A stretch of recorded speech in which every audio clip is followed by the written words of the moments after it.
Good morning, Raptor Freaks. Lexi Out's here, and it's Monday morning, and we got a lot to do today. I've got previews for two games today. One's at 12:30 this afternoon, and then we got to react to the Suns game last night, that debacle.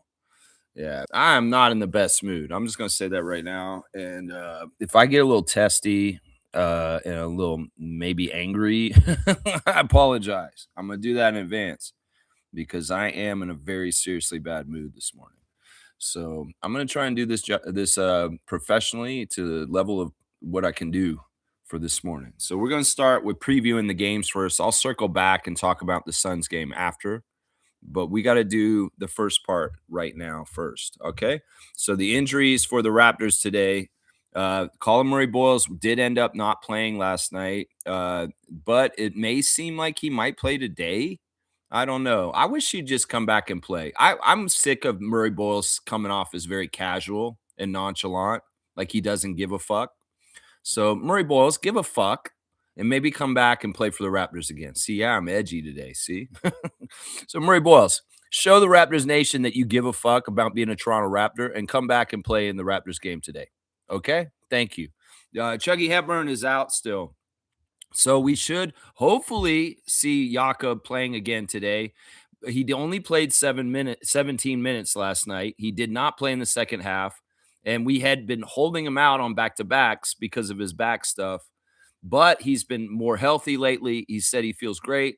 And it does seem like they're speculating that he will not be held out today just because of back-to-back. Now, there is a chance he does still, even though I think it's a bad idea, especially since they pulled him early yesterday and he didn't really do a full workout in the Suns game. So if he's healthy, he's feeling better with his back, and he didn't play hardly at all last night, he should be playing against the Jazz today. So hopefully we'll have a notorious barbecue yak starting out there for us. Now, we are very heavily favored in this game as far as with the percentages. We are the ESPN matchup predictor says we're 78% to win. Now, part of that is that the Jazz are actively trying to lose right now. They got caught trying to lose like a month ago, and they got fined for it. And basically what they did was they took all their starters out for the whole fourth quarter to throw the game and lose in a game earlier this year. So we're playing a team that doesn't want to win. So we should win, right? Right? Well, we'll have to see if they are not gonna, I'll talk about it in a second. But first of all, the injuries for Utah. Isaiah Collier will not play today. He has a hamstring injury. Lauri Markkanen is out. He has a hip problem, and he's going to be reevaluated in a few weeks. Keontae George has a grade 2 hamstring strain, and he'll be reassessed in a couple weeks. Yusuf Nurkic has been shut down for the season. He had a season-ending nose surgery.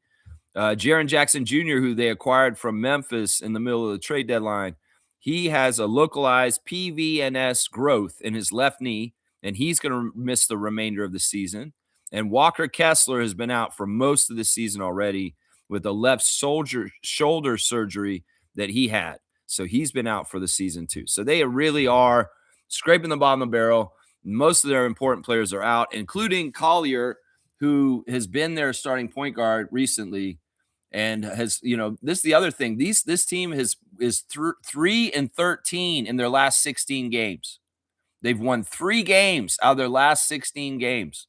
This is a team that if you lose to is a dismal ass shit thing that happens. So we can't let this happen today, Raptors, at all in any kind of way.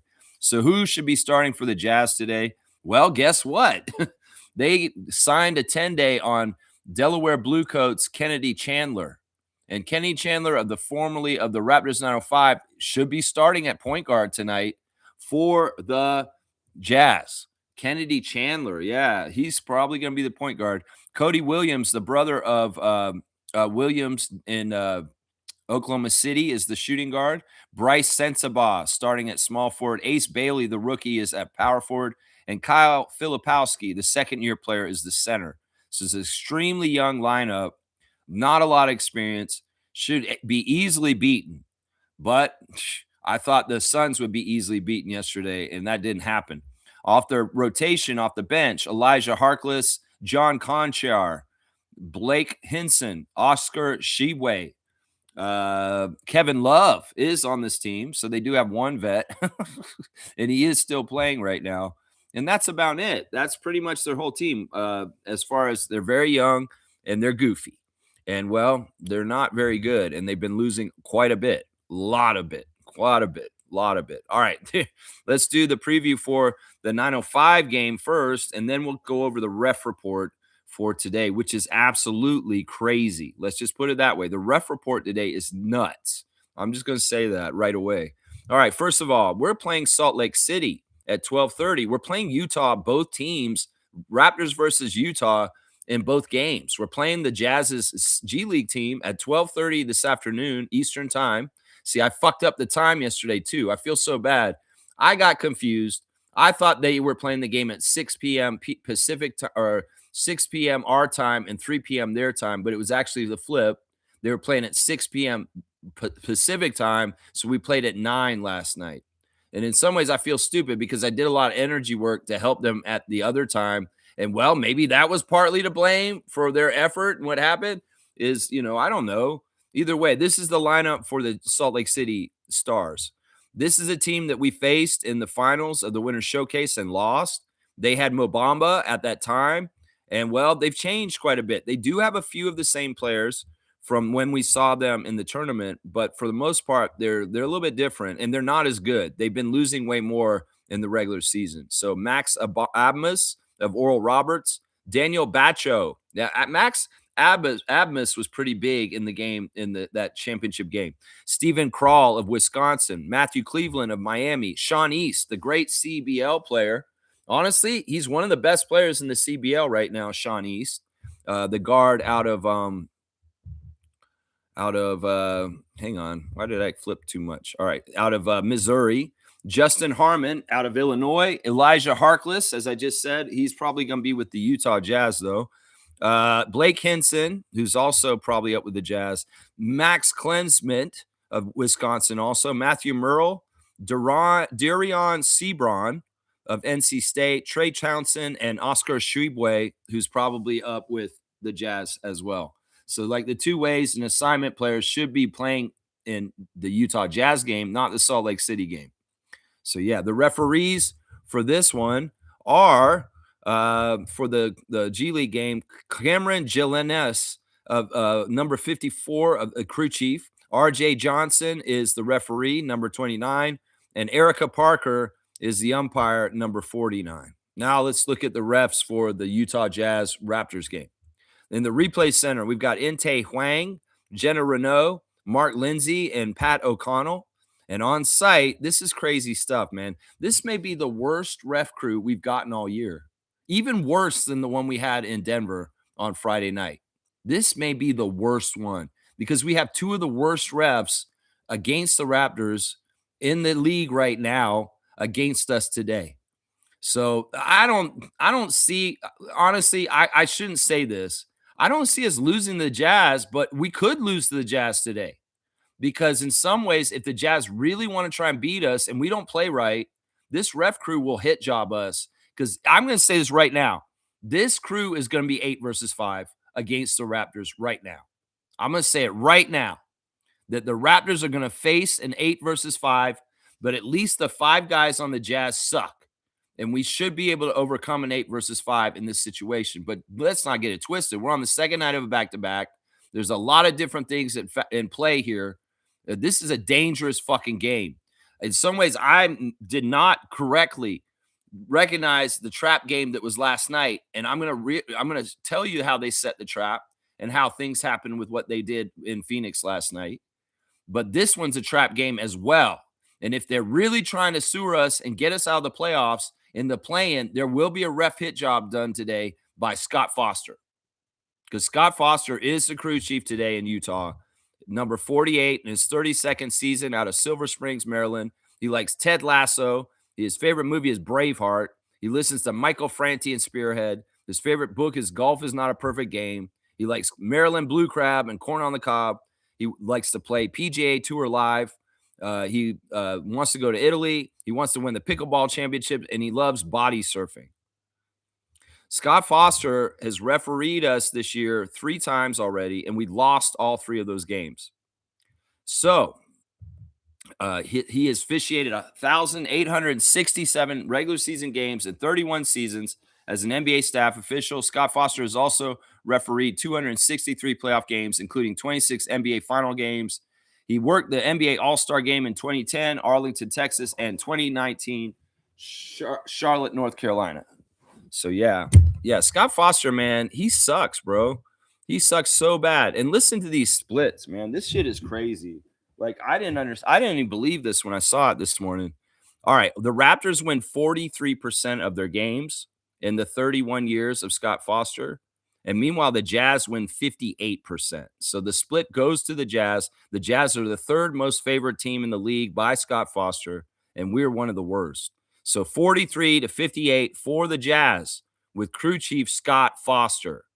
Just so y'all know. The second ref is a really bad ref for us, too. It's Ray Acosta. We've seen Ray a lot this year. Number 54 in his ninth season out of Elizabeth, New Jersey. He likes the show The Sopranos. He likes Scarface. He likes Michael Jackson. Rich Poor Dad is his favorite book. He likes Italian food. He watches Netflix. He wants to go to Maldives, Shark Tank, blah, blah, blah, dancing, whatever. In some ways, I'm just throwing my arms up on this one. Our record this year with Ray Acosta is 2-3. We won the last 2 games he's reffed, which is actually kind of good. But yeah, we win 44% of our games, right there next to Scott Foster, really low. And once again, the Jazz have a high percentage with this ref for some reason.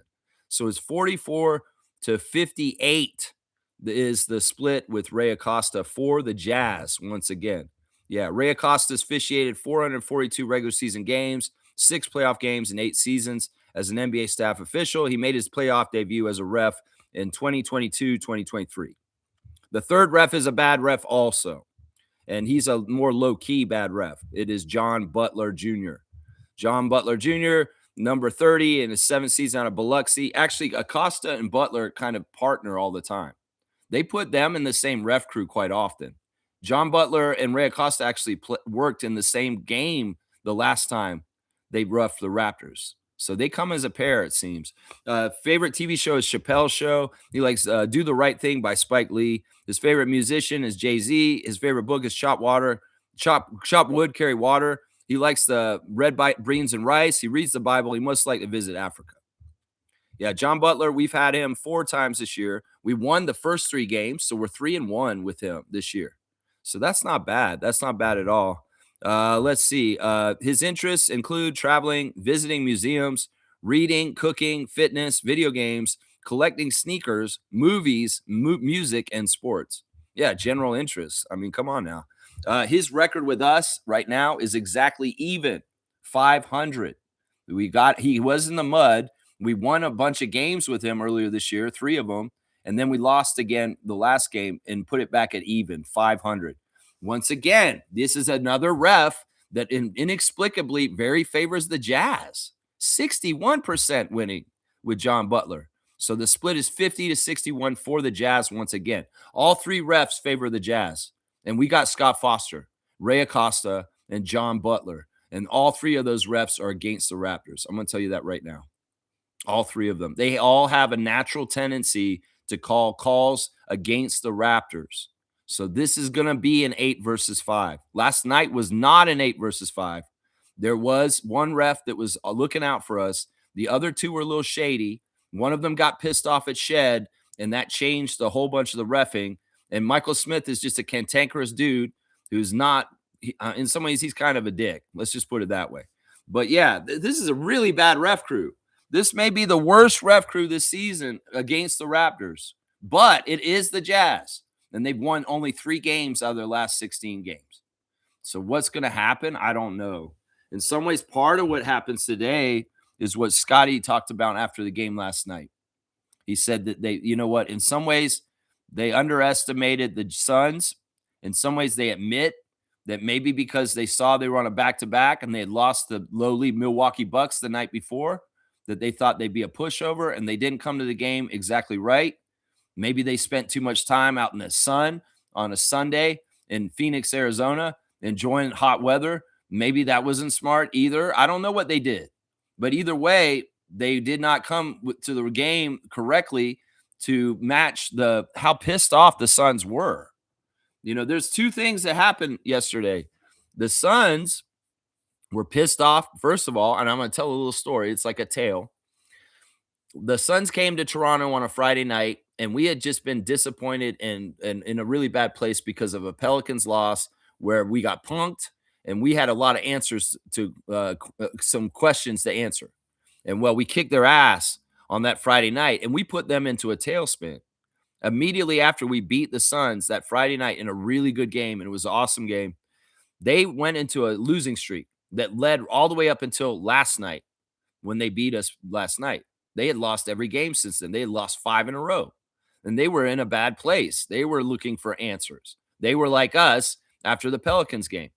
And well, they were really looking for answers after Saturday night, after losing a close game to the Milwaukee Bucks, who were led by Kyle Kuzma and Gary Trent Jr.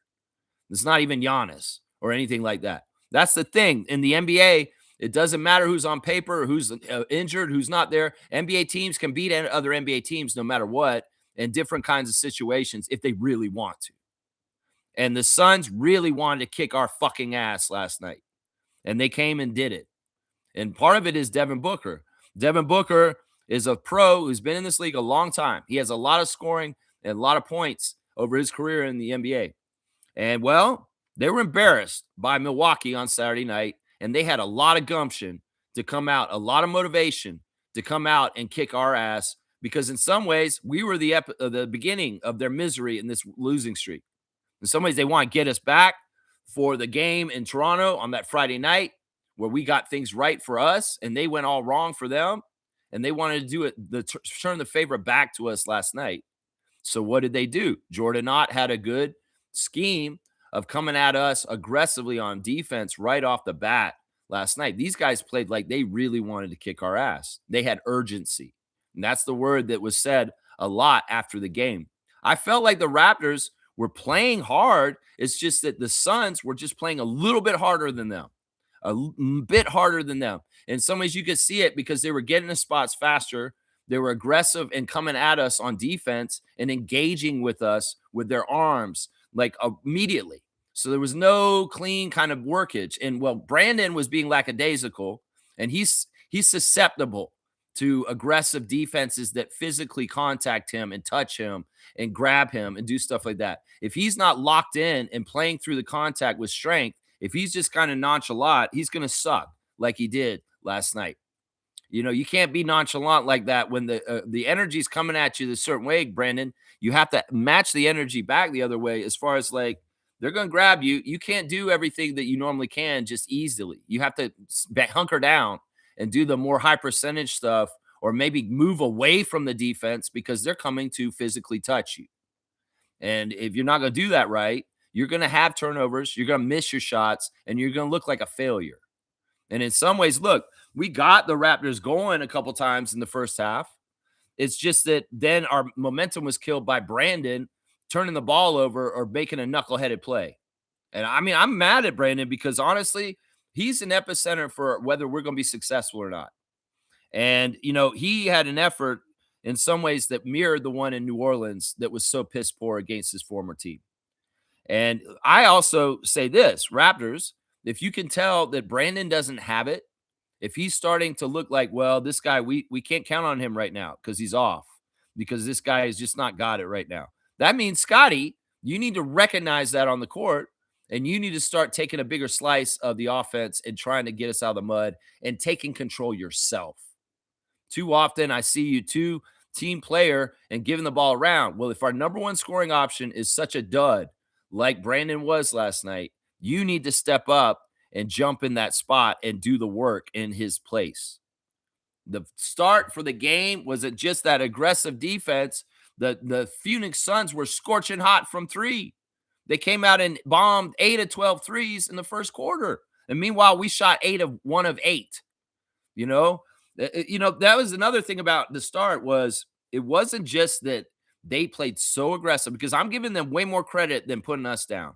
I know some people in chat were saying we're not playing right, we're lazy and stuff like that. No, we were playing hard, It's just that they were playing this much harder than us, that they were getting the better effort, and they got some better calls in some ways because of that. And they also were just a little too quick to the spots and stuff. So they were playing harder than us. And maybe we should have matched that or went above that or been ready for that. But I don't think that we were playing lazy necessarily in the first half. It's just that they were playing at a huge high level. You saw Jalen Green and Devin Booker hitting crazy high level offensive shots that most people in the world cannot make. And they were making them with good defensive pressure on them. So you had a very high shooting percentage for the Suns at the beginning, and we couldn't hit jack shit. It was really kind of like one of those nights that we always say there's some nights in the league where you don't have it at all, and you just don't have it. They didn't have it. And then Suns had it.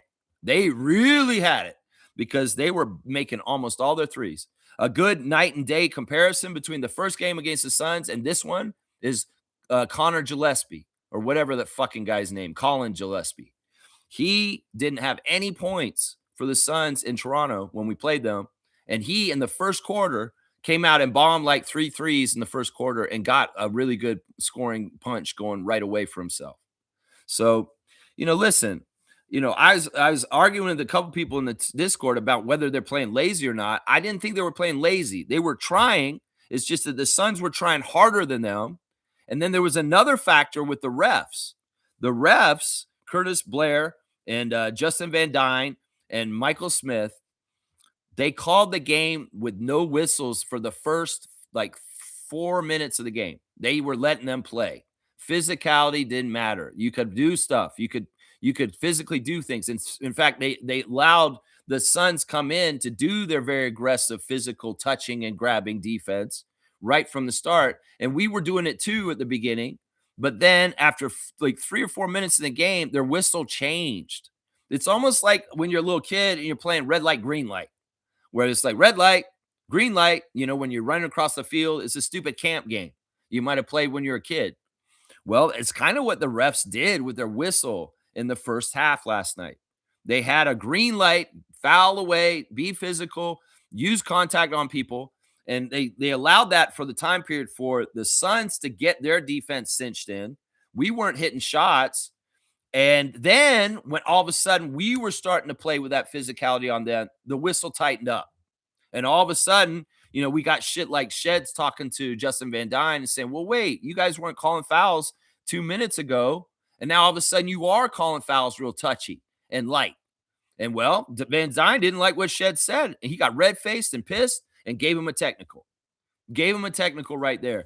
It was weird, man, because usually the refs aren't so herky-jerky that quickly with manipulating whether the whistle's tight or not. So they were real tight with the whistle for the first part of the game. I mean, no, they were loose with the whistle for the first part of the game. Then they tightened up with the whistle at a certain point. And that fucks with your mind because you're trying to match the aggressiveness of the Suns and what they've already established with their defense of grabbing and physically running over and grabbing you. And then all of a sudden the refs say red light.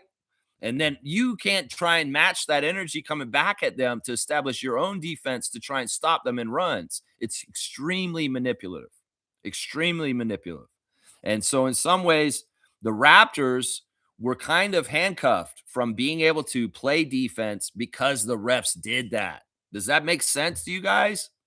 And that's why it's like, look, they're struggling and they are having a hard time stopping the Suns because Booker and Green are just like that. They are just a high-level offensive weapons.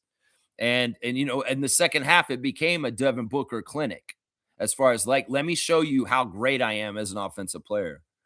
I will say that the Raptors stopped playing in the third, that they were lazy in the third. But in the first half, they were very much trying to play, and it was just a weird mix of them not being on with their shots, the other team being scorching hot, the other team establishing an aggressive defense early, and when we tried to do it, the refs tightened up the whistle.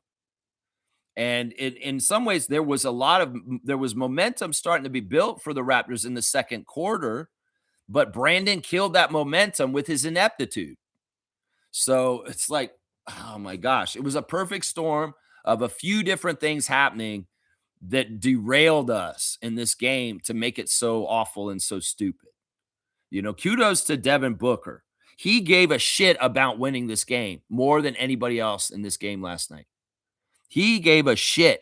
And that's why he played at an ultimate high level. I, in fact, have never seen Devin Booker play so high level against the Raptors. Usually he's a little more nonchalant and he doesn't give a shit, but he really wanted to beat our ass last night.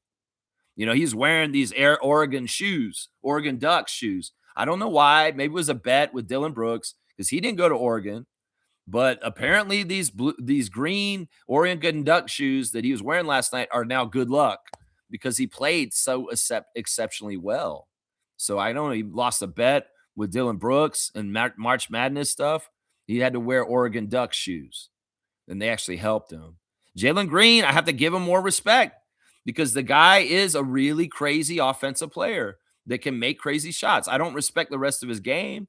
But other than that, man, this dude is a high-level weapon he makes some crazy shots. And we were up on them. We were guarding them well. Jacoby's right up on these guys, and they can't stop them. They're just so fucking good on offense. They're really good 1-2 punch. And they really are the main reason why this team would win anything alongside the thuggery of Dylan Brooks and Grayson Allen. And they don't have bigs. That was the key that I said during the day. We need to beat them with size, but we didn't try and do that. It's like, where the fuck was our game plan to outsize them in the paint, take them inside? We settled too much for three-point shots lazily, and we were bricking them and looking so bad with that shit that it was awful. There was a time where they had a timeout, and then they came back, and Scotty took the ball right to the hoop and put it in for a high percentage shot to stop the drought of not scoring. That's the kind of shit we should have been doing more. And there were times where Scotty get the ball in the paint and he would be open and all he needed to do was shoot it, but he was looking to pass it out to Brandon outside. I'm like, motherfucker, you shoot it. Brandon don't got it. Don't throw it out to BI. He is not playing well tonight. You are playing well. Fucking shoot that shot, Scott. If you get the positioning and you are that close and nobody's near you, you'll make it. So, Scotty, your unselfishness is being selfish at this point because you are being so selfish for being unselfish that you need to be selfish for yourself and help the team win by carrying it yourself offensively because you were the best offensive option last night, not Brandon Ingram. It wasn't RJ either. It was you because you could dominate anybody on the other side, and you should have had a huge 30 triple-double game last night. You should have. You should have, Scott. I'm telling you right now, that situation like that, go and do it tonight. Scotty said after the game, we're going to come at this Utah Jazz game tonight, just like how the Phoenix Suns came at us after the Milwaukee loss. That we're feeling the same thing that Phoenix felt after the Milwaukee game on Saturday night, last night, and we're going to bring that kind of energy and that kind of fight to the Jazz tonight. That's what Scott said after the game last night. He said that you can bank on that. Well, I hope you're right. Because listen, Scott, you're going to have to play Scott Foster today too. You're not just playing the Jazz. You're playing the refs too. And, you guys are going to have to play really well to beat both of them. And if you take the Jazz lightly because of the record, well, that's part of this trap game that we're going into tonight. I didn't think yesterday was a trap game, but it was. It was completely a trap game because we did not realize just how pissed off the Suns were and how angry they wanted to get back on the winning side after losing all the games since we beat them in Toronto.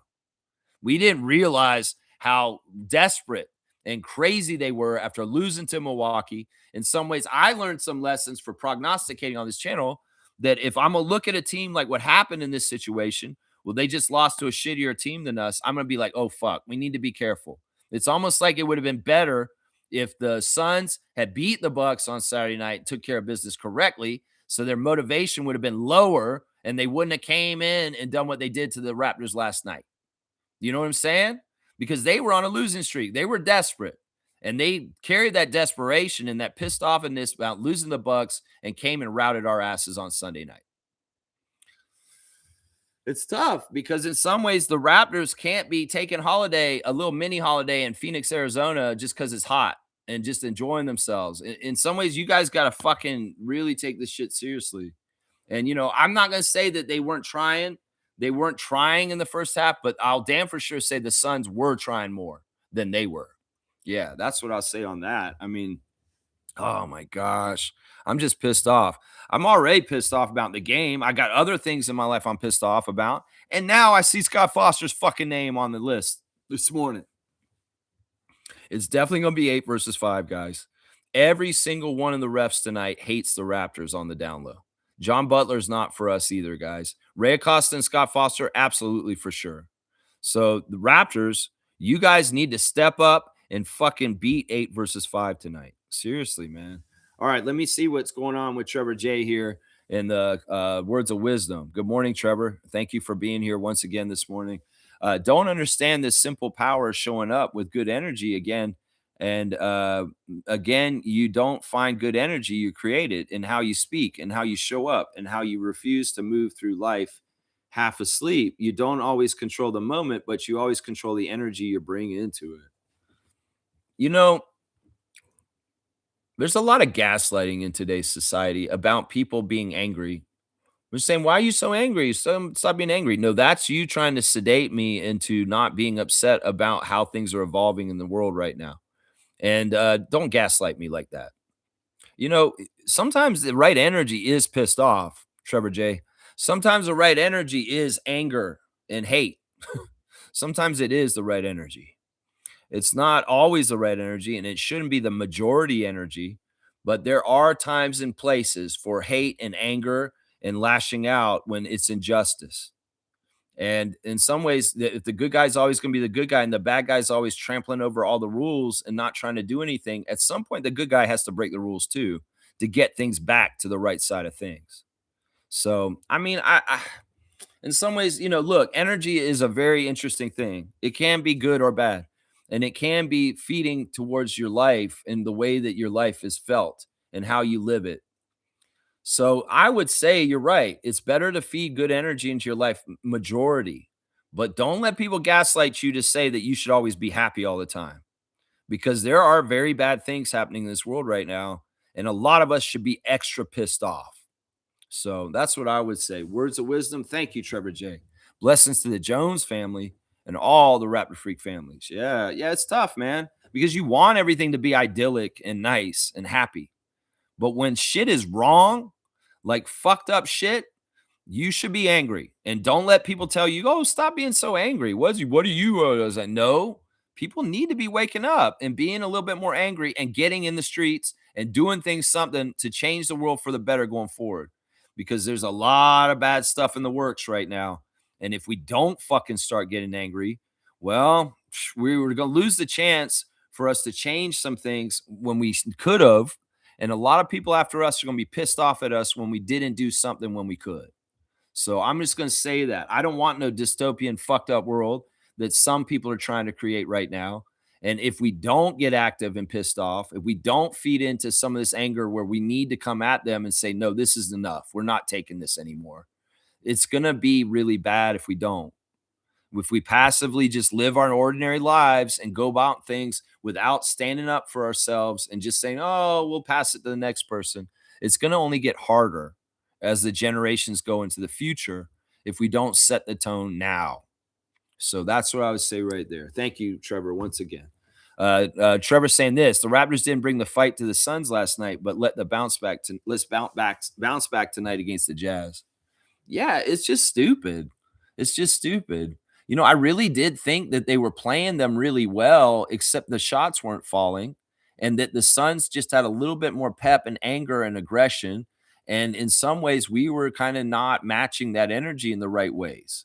That it can look really bad. Like if the other team's so aggressive and playing at a very high level, and we're kind of playing at an ordinary level, it can look like they're being lazy, but they were working, they were trying. It's just it didn't match the urgency of the Suns to battle that. And then you add in the whole factor of, like I said, there's certain nights in an NBA season where your team just doesn't have it shooting wise, and they damn for sure didn't have it.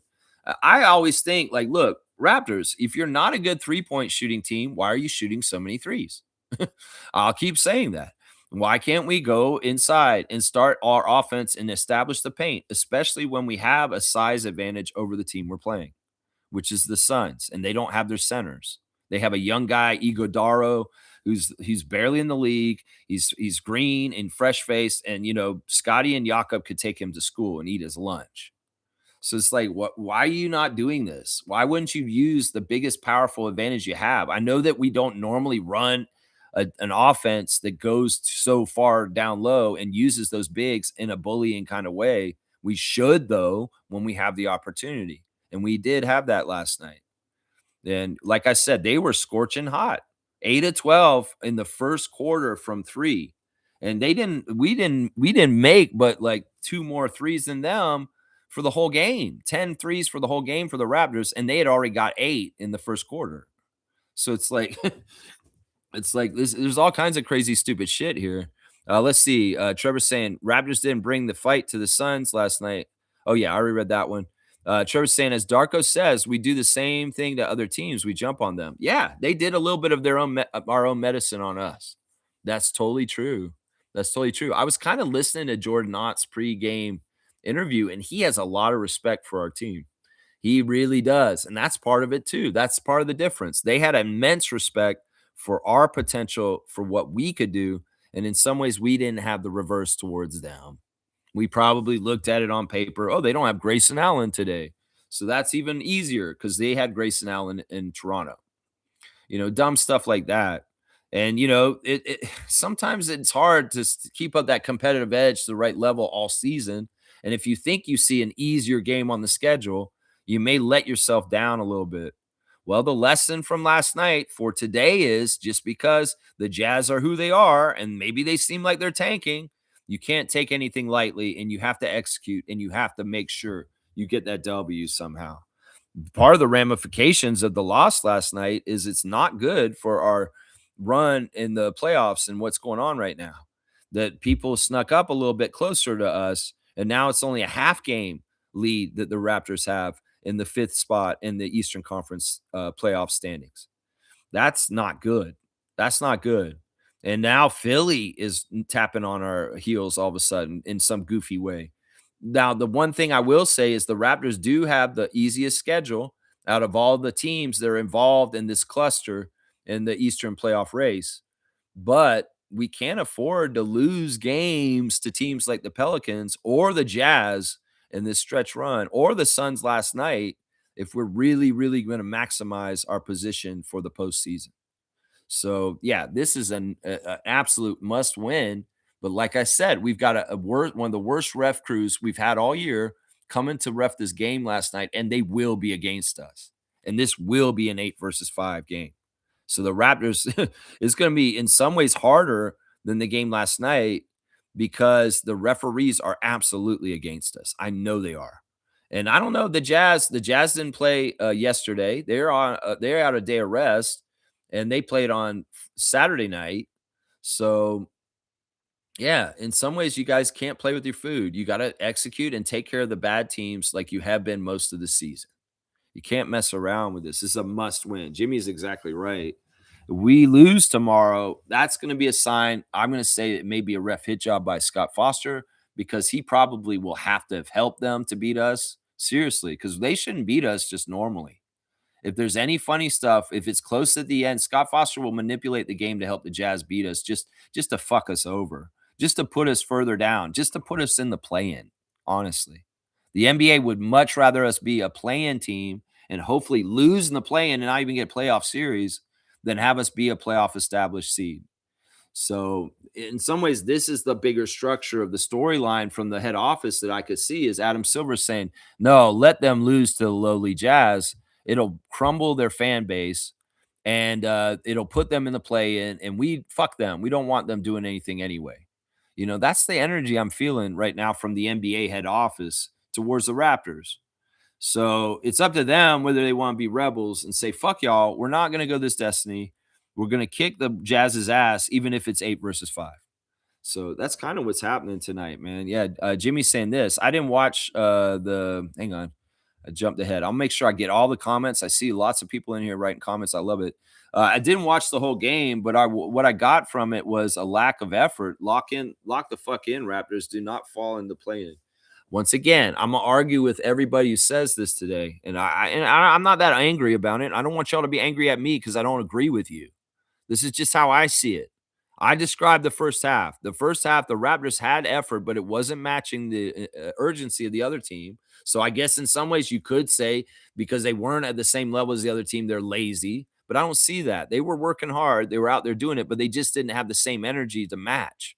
They weren't coming at them the right way, and it just snowballed. It got worse. And you add in all the different factors. Like I said, they're absolutely flat offensively, shooting wise, not making anything. The other team's extremely aggressive and bugging our number one shooter from being totally ineffective and being absolute crap. People were saying after the game, Brandon Ingram had his worst half as a Toronto Raptor last night in the first half last night. And that's probably true. That's probably fucking true right there. I mean, there are a couple bright spots from last night's game. Grady Dick is a bright spot. And, Scotty did some interesting stuff. In fact, we'll do the stars of the game still. But yeah, if a lot of from the outside, if you didn't watch it, Jimmy, it's easy to just say, oh, they didn't give good effort. But they did at the beginning of the game. And I thought that they were fine through the first half. In fact, if they had come back in the third quarter and shown the urgency that the Suns had at the beginning of the game in themselves in the third quarter, and we turned the game around, I thought we could still win the game at halftime, even though the score was pretty lopsided already. Because that's the way things go with the Suns. They kind of let down and they let teams back in, and sometimes they come back and beat them even when they have huge leads.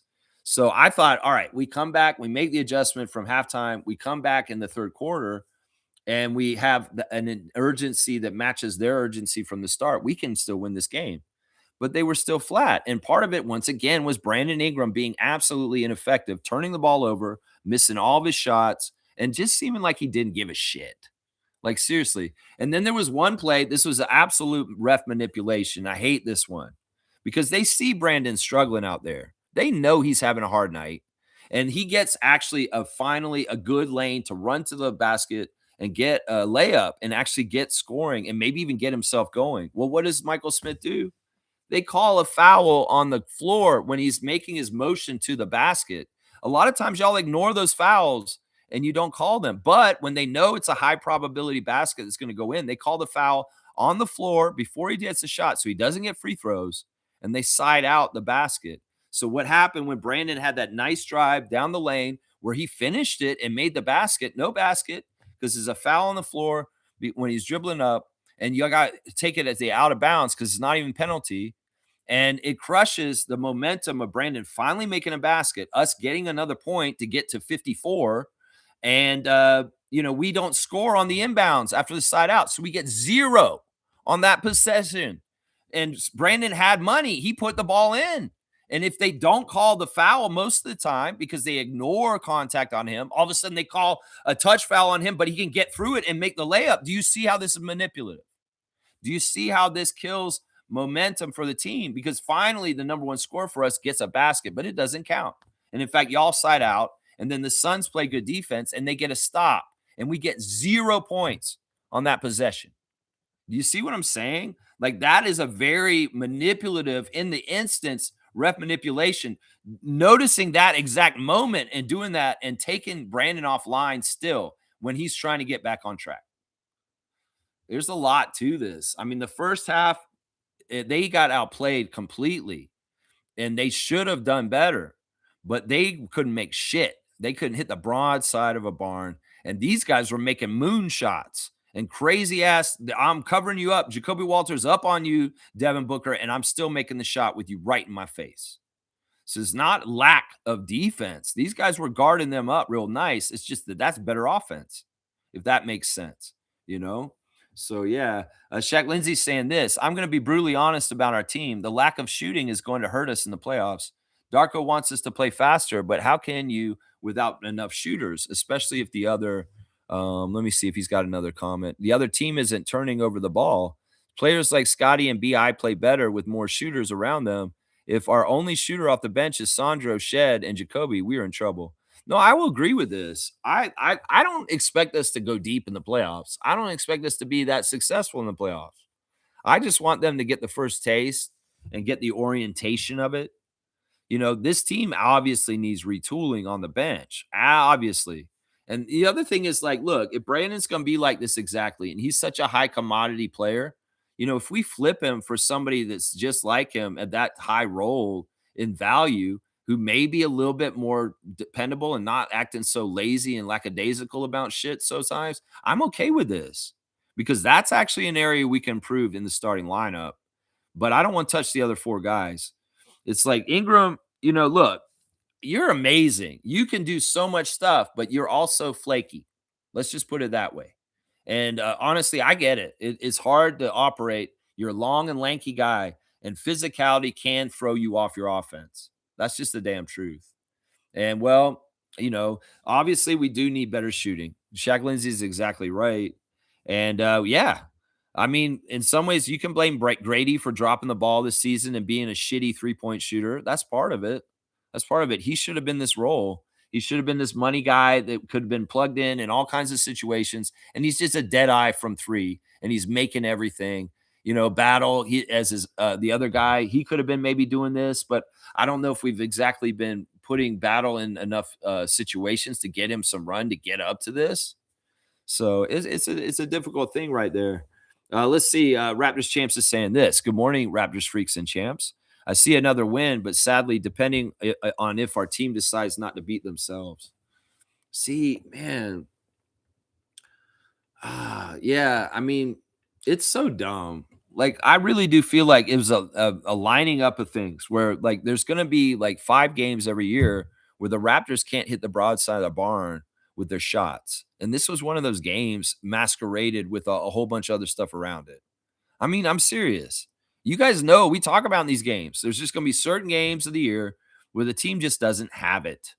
And they didn't have it. And then you look, you see the other team being so aggressive, being physical on defense, and then you see the difference, and you're like, man, they're not playing hard, but they are. It's just that they're not being successful in anything. They're absolutely inept on doing anything executing wise, whether it's making shots or anything like that. It was so frustrating. Everything came hard to the Raptors last night. Everything, and it didn't have to be that way.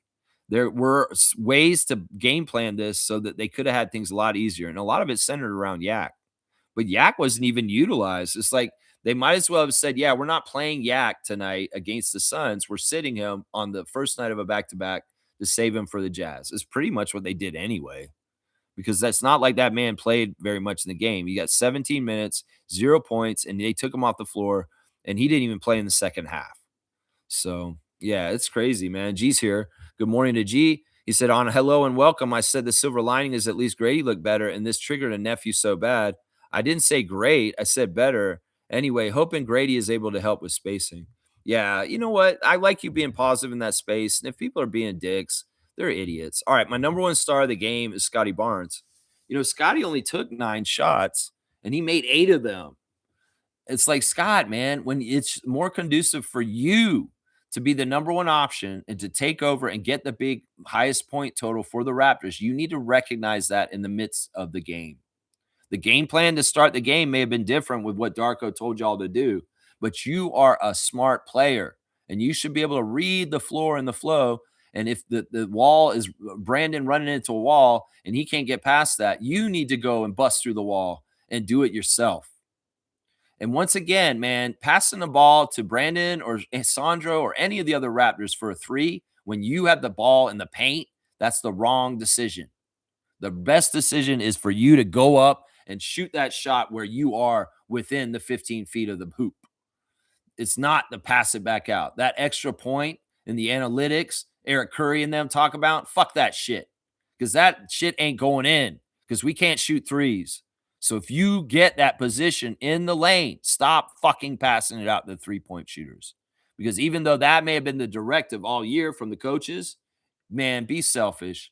Take that shot yourself because shit, fucking 4 missed threes don't give you no points, but 4 shots inside will get you 8, and that's better than 0, Raptors.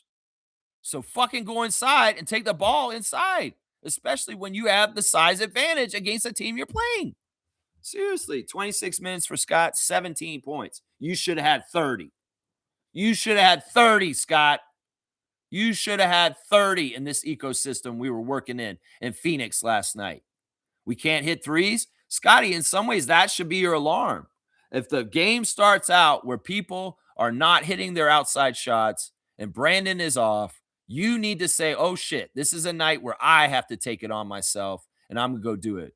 Even RJ can't do this every night, too, where he's going to jump in and be the steady emergency valve scorer. He, to a degree, was limited last night, too. But you need to be the guy because you're the most powerful guy in some ways in our offense. Brandon may be the most manicured and meticulous and smooth offensive player, but you're the most dominant one. You're the one who can dominate with size and high percentage shots and make the Raptors offense go when nothing is working for us.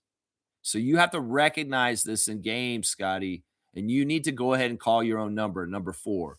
Number 4. By the way, this is the jersey we're wearing tonight against Utah. We're wearing the red ones.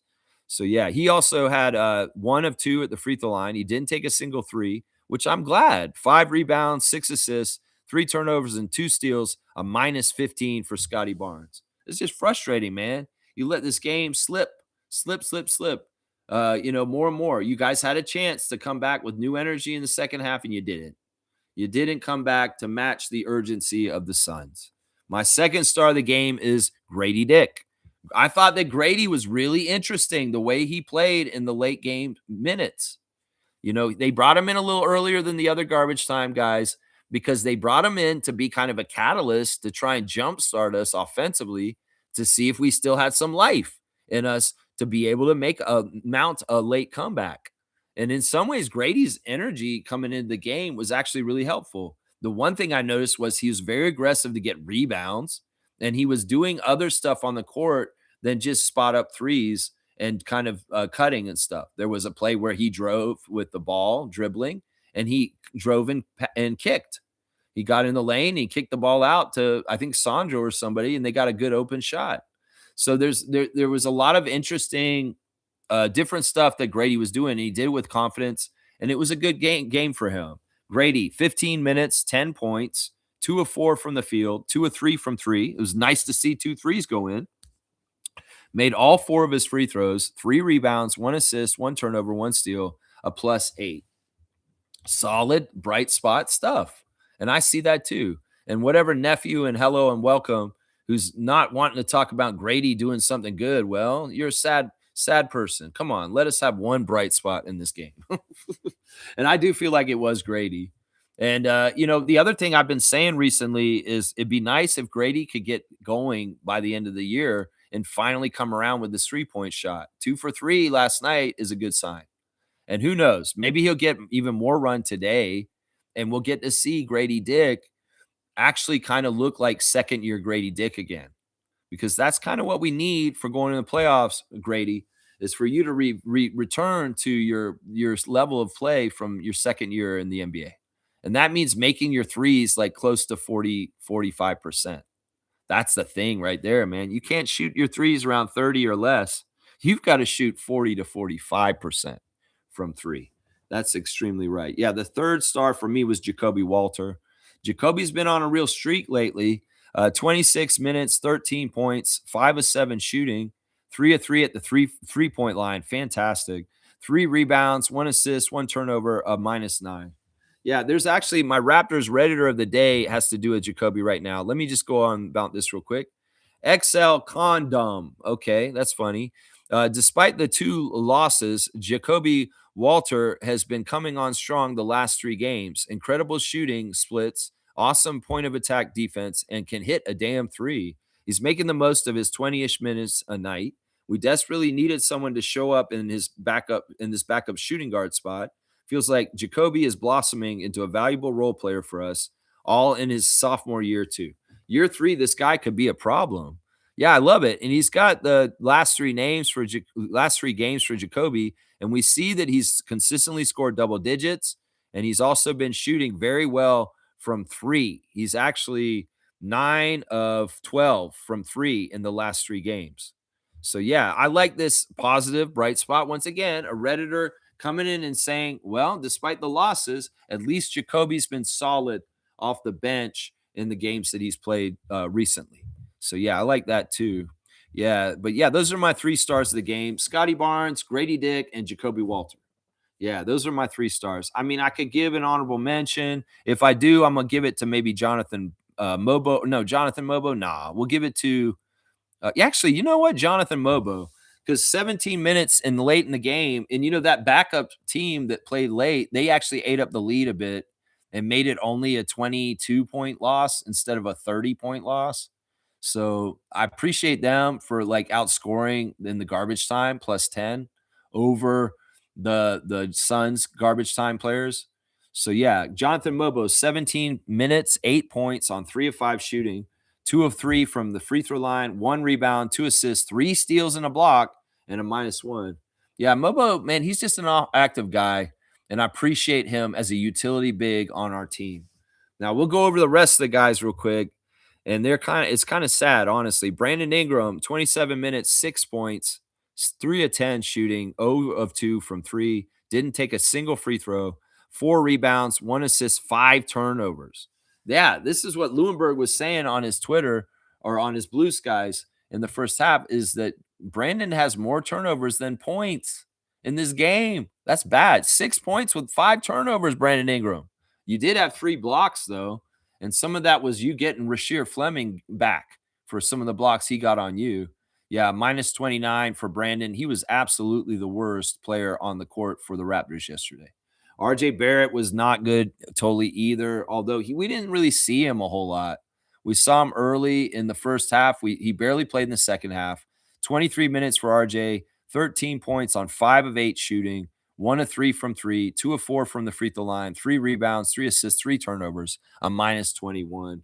Pirtle, 17 minutes and out. He took 1 shot. He missed it. He got 0 points. He had 0 rebounds. He had 2 assists, 2 blocks, and a -13. See, that's just leaving foods to spoil on the table. That man was the biggest man on the court last night. How the hell did our game plan not center around the center and trying to get him going because he could have dominated them? If this was the outcome that we were going to get from Jakob Poeltl, Darko, you should have DMP'd him and saved him for the second night of a back-to-back. It was going to be like this. The man didn't score or make any rebounds. And I'm not blaming Yak. In some ways, I blame the system that we didn't set up for him to be successful in for this game. And maybe the game plan for this game should have been oriented around the post and using Scotty and Yak against the smaller sized Suns. They didn't do that. Emmanuel was okay. I'm once again another guy who didn't get to play his full slate of minutes. 26 minutes, 11 points on 4 of 9 shooting, 1 of 5 from 3, 2 of 2 at the free throw line, 3 rebounds, 1 assist, 1 turnover, 2 steals, a -22. RJ and Emmanuel are similar. They are having the germs germinating really good games in the first half, even though they were playing bad. If they had had the chance to play more in the second half, they could have ballooned and gotten their regular stats if given the right runway, because they were kind of on track to do the stuff they're normally to do in the first half. It's just that, the whole game went to shit in the third. Sandro, 18 minutes, 5 points, 2 of 8. He missed all 4 of his threes, 1 of 2, 3 rebounds, 2 assists, 0 turnovers, 1 block, a -6. Like I said, Sandro may have been a dependable 3-point shooter this year, but he should have never, ever been designated our best 3-point shooter this season. That sounds crazy. We have Grady Dick and Jamison Battle, and Jamal Shed won the 3-point shootout. These motherfuckers are supposed to be the best 3-point shooters. Right now, it's Jacoby Walter, and we should not be considering Sandro Mamu our number 1 3-point shooting guy that we're feeding the ball to on the outside. When we're on the court and we have Mamu and Grady out there at the same time, the ball should be going to Grady to shoot threes more often than Sandro. And the fact that y'all favor Sandro to take threes over Grady Dick and Jamison Battle, that's a flaw in itself. Let's just put it that way. Trace came out for 6 minutes at the end of the game and got 1 point. He missed 1 free throw, made the other, missed the shot. He had 1 rebound, 1 assist, 1 turnover, and 1 steal, a +2. To be honest, Trace Jackson Davis looked awful. And honestly, seeing what he was doing out there in that little bit of time at the end of the game makes you realize more why Darko isn't exactly playing him a lot yet. That he really is needing to learn our system. There was a blown pass just because he didn't do the right thing in the system with him and Grady in an interaction. So he's still learning our team. And he it made me evident why, okay, this is why he's at the end of the bench and he's not in the rotation. Because of the little bit we saw of him last night. 11 minutes for battle, 7 points on 3 of 5 shooting. He made 1 of 2 threes, 2 rebounds, 1 turnover, a +9. In fact, he was one of the best plus minuses on the team because of the late run and the garbage time where we ate up their lead a little bit. So a +9 for Jameson and a +9 for Garrett Temple. And Garrett Temple came out 8 minutes, 5 points. He made a 3. He made 2 free throws out of 3, 1 rebound, 2 assists, 2 turnovers, and a block, a +9. Yeah, Garrett is, he's just out there to kind of be a babysitter. He's just out there to kind of run with the young guys and keep a standard of veteran know-how and kind of like, yeah, let's not devolve into really bad basketball. I'll keep you guys kind of organized as the old head on the court. And man, it's fun to see Garrett play.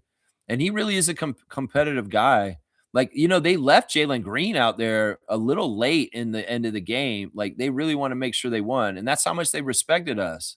Because Jalen Green was still playing with like 5 minutes to go in the game almost. And well, Garrett was getting to guard him. And that's tough assignment, man. Jalen Green's tough for Jacoby and the other guys, the young guys. But for a guy like pushing 40 to chase around Jalen Green, it's kind of impressive, actually, how he was trying to keep up with him and that bit of time that they were playing against each other. Shed is just really in a weird place right now, man. Like, oh my gosh, he's definitely in a sophomore slump.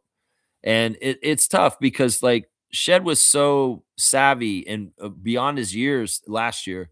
This year, it's really caught up with the idea that he is a second year player and he's still really young. He has some limits to his game that he's going to have to cover up and have to do better in other places to make himself in a more attractive, valuable NBA player. And in some ways, until he like, I don't know, some of it's just learning and growing pains and going through experience in the NBA. Like he had an experience last night that he probably hadn't had in the NBA yet. And that's where he really pissed off a ref to the point where the ref got red faced and was yelling at our coach because of what Shed said to him. Van Dyne, I haven't seen him get that pissed off. I don't think ever. He's a very calm, cool, collected, diplomatic kind of ref, and he can be very easygoing.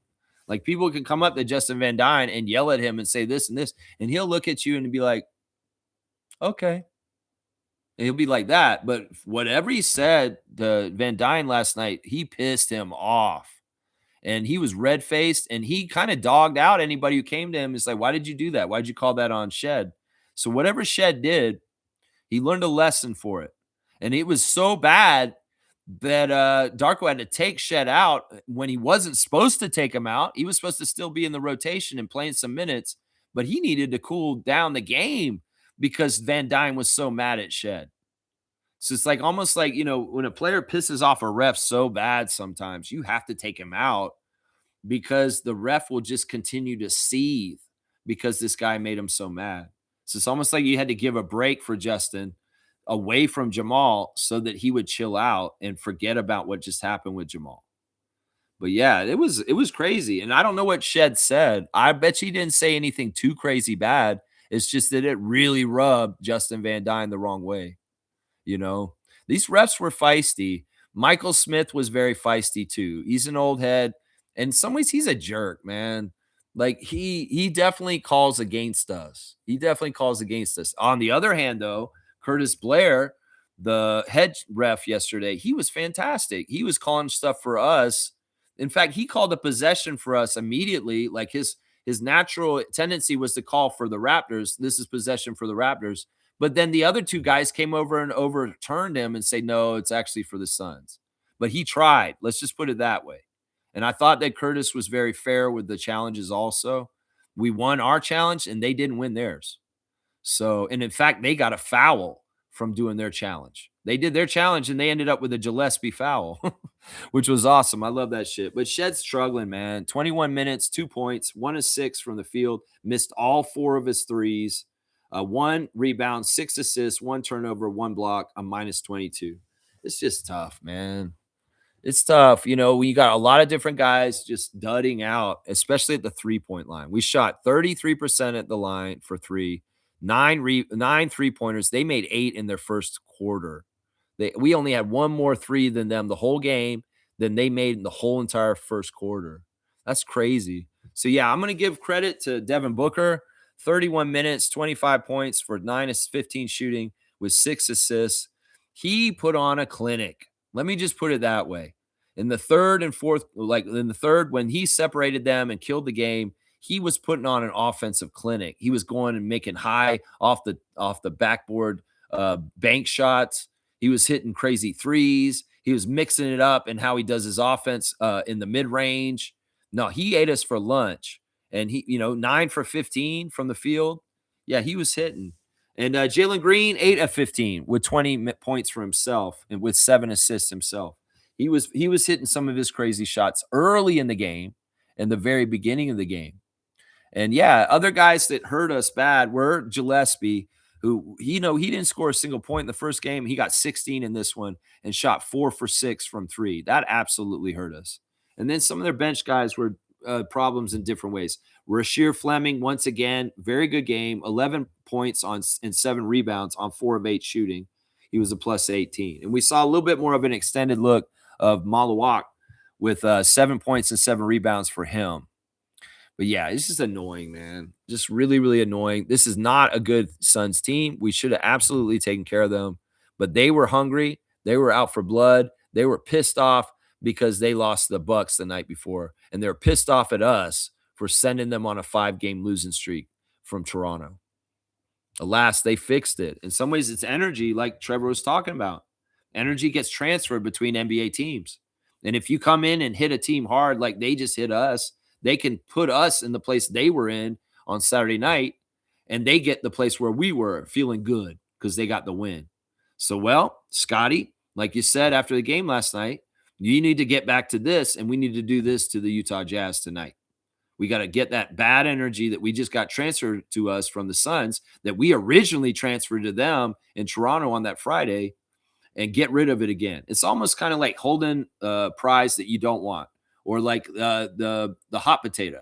You remember that old game? I'm doing all these old camp games today, whether it's red light, green light. Well, it's hot potato. And in some ways, the hot potato is bad feelings and losing and feeling like shit. So now we have the hot potato in our hands because the Suns gave it back to us last night. So we need to throw that shit to the Jazz today. That's right, the Jazz. That's right. Speaking of Jazz, y'all, my straight goods on Canadian goods today is Jazz singer Molly Johnson. I've been talking recently about supporting Canadian artists.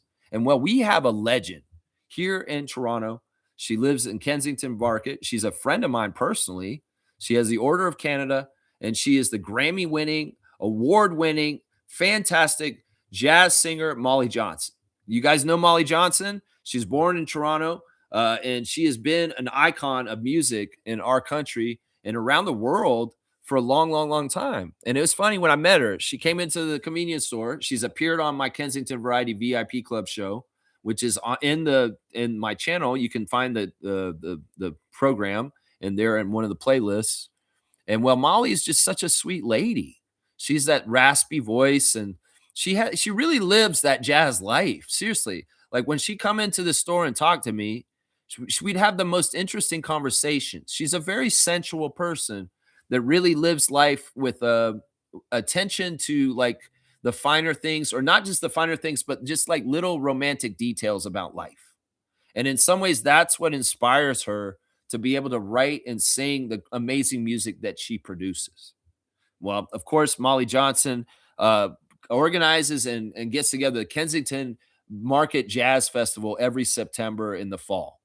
So seriously, y'all listen to Molly, support Canadian musical artists like Molly Johnson, a great jazz singer, and support the Jazz Festival in Kensington Market in the fall that she helps organize, where we have great jazz musicians from all over Canada and all around the world show up and participate in such a great festival. So here's to Molly Johnson, one of my favorite customers back at the Kensington Variety VIP Club.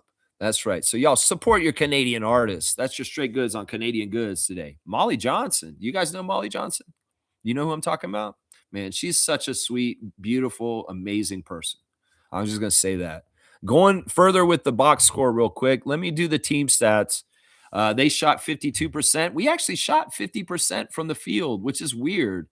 But I feel like a lot of that percentage was made up later in the game in the garbage time because they were not shooting well early. That's for sure.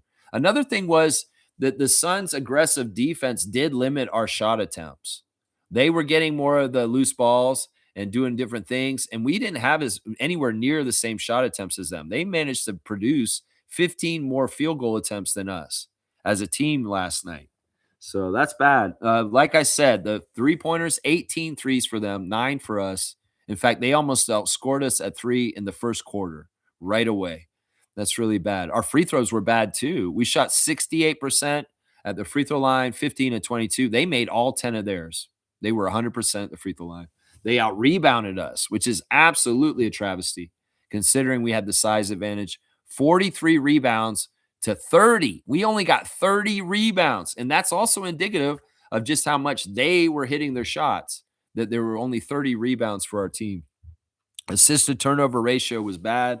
28-20 for the Raptors. Way too many turnovers for us. And well, the 28 assists is pretty good, but with that many turnovers is no good. 24 assists to turnover ratio for them, 24-19 for the Suns. Points in the paint, we did win 48-40. With that, and we did get 15 fast break points, which was more than them. But that's really, those are like small victories which don't add up to winning the whole thing. So yeah, really, really bad game. 31 points was the highest lead for the Suns at a certain point in the game. Yeah, I hate that game last night. But once again, I'm not going to get mad at the players. I'm not going to get mad at the team. In some ways, it was just a perfect storm of fuckery that led to what happened. In some ways, yeah. Let's see. I'm on Kareem. We can't lose to the Jazz. Yes, we definitely cannot lose to the Jazz tonight. I'm totally with you, Kareem Thomas, and I appreciate you being here this morning. Yeah, yeah, we can't. We'll be in shambles if we have 2 losses in a row that are like this, and it'll really, really hurt our standings. It really will hurt our standings bad. But maybe that's why Scott Foster's our ref today. We'll have to watch this tonight. Jimmy's saying it sucked because I thought the way we played against the Nuggets, we would have shown more fight against the Suns. Whatever, it's their own destiny. No point in getting mad about it. You know, this is really smart detachment that Jimmy is practicing right here. And this is something that I learned the hard way when I was younger that I needed to do better at. You know, I used to let the Raptors game outcomes affect my mood so deeply, and it wasn't healthy.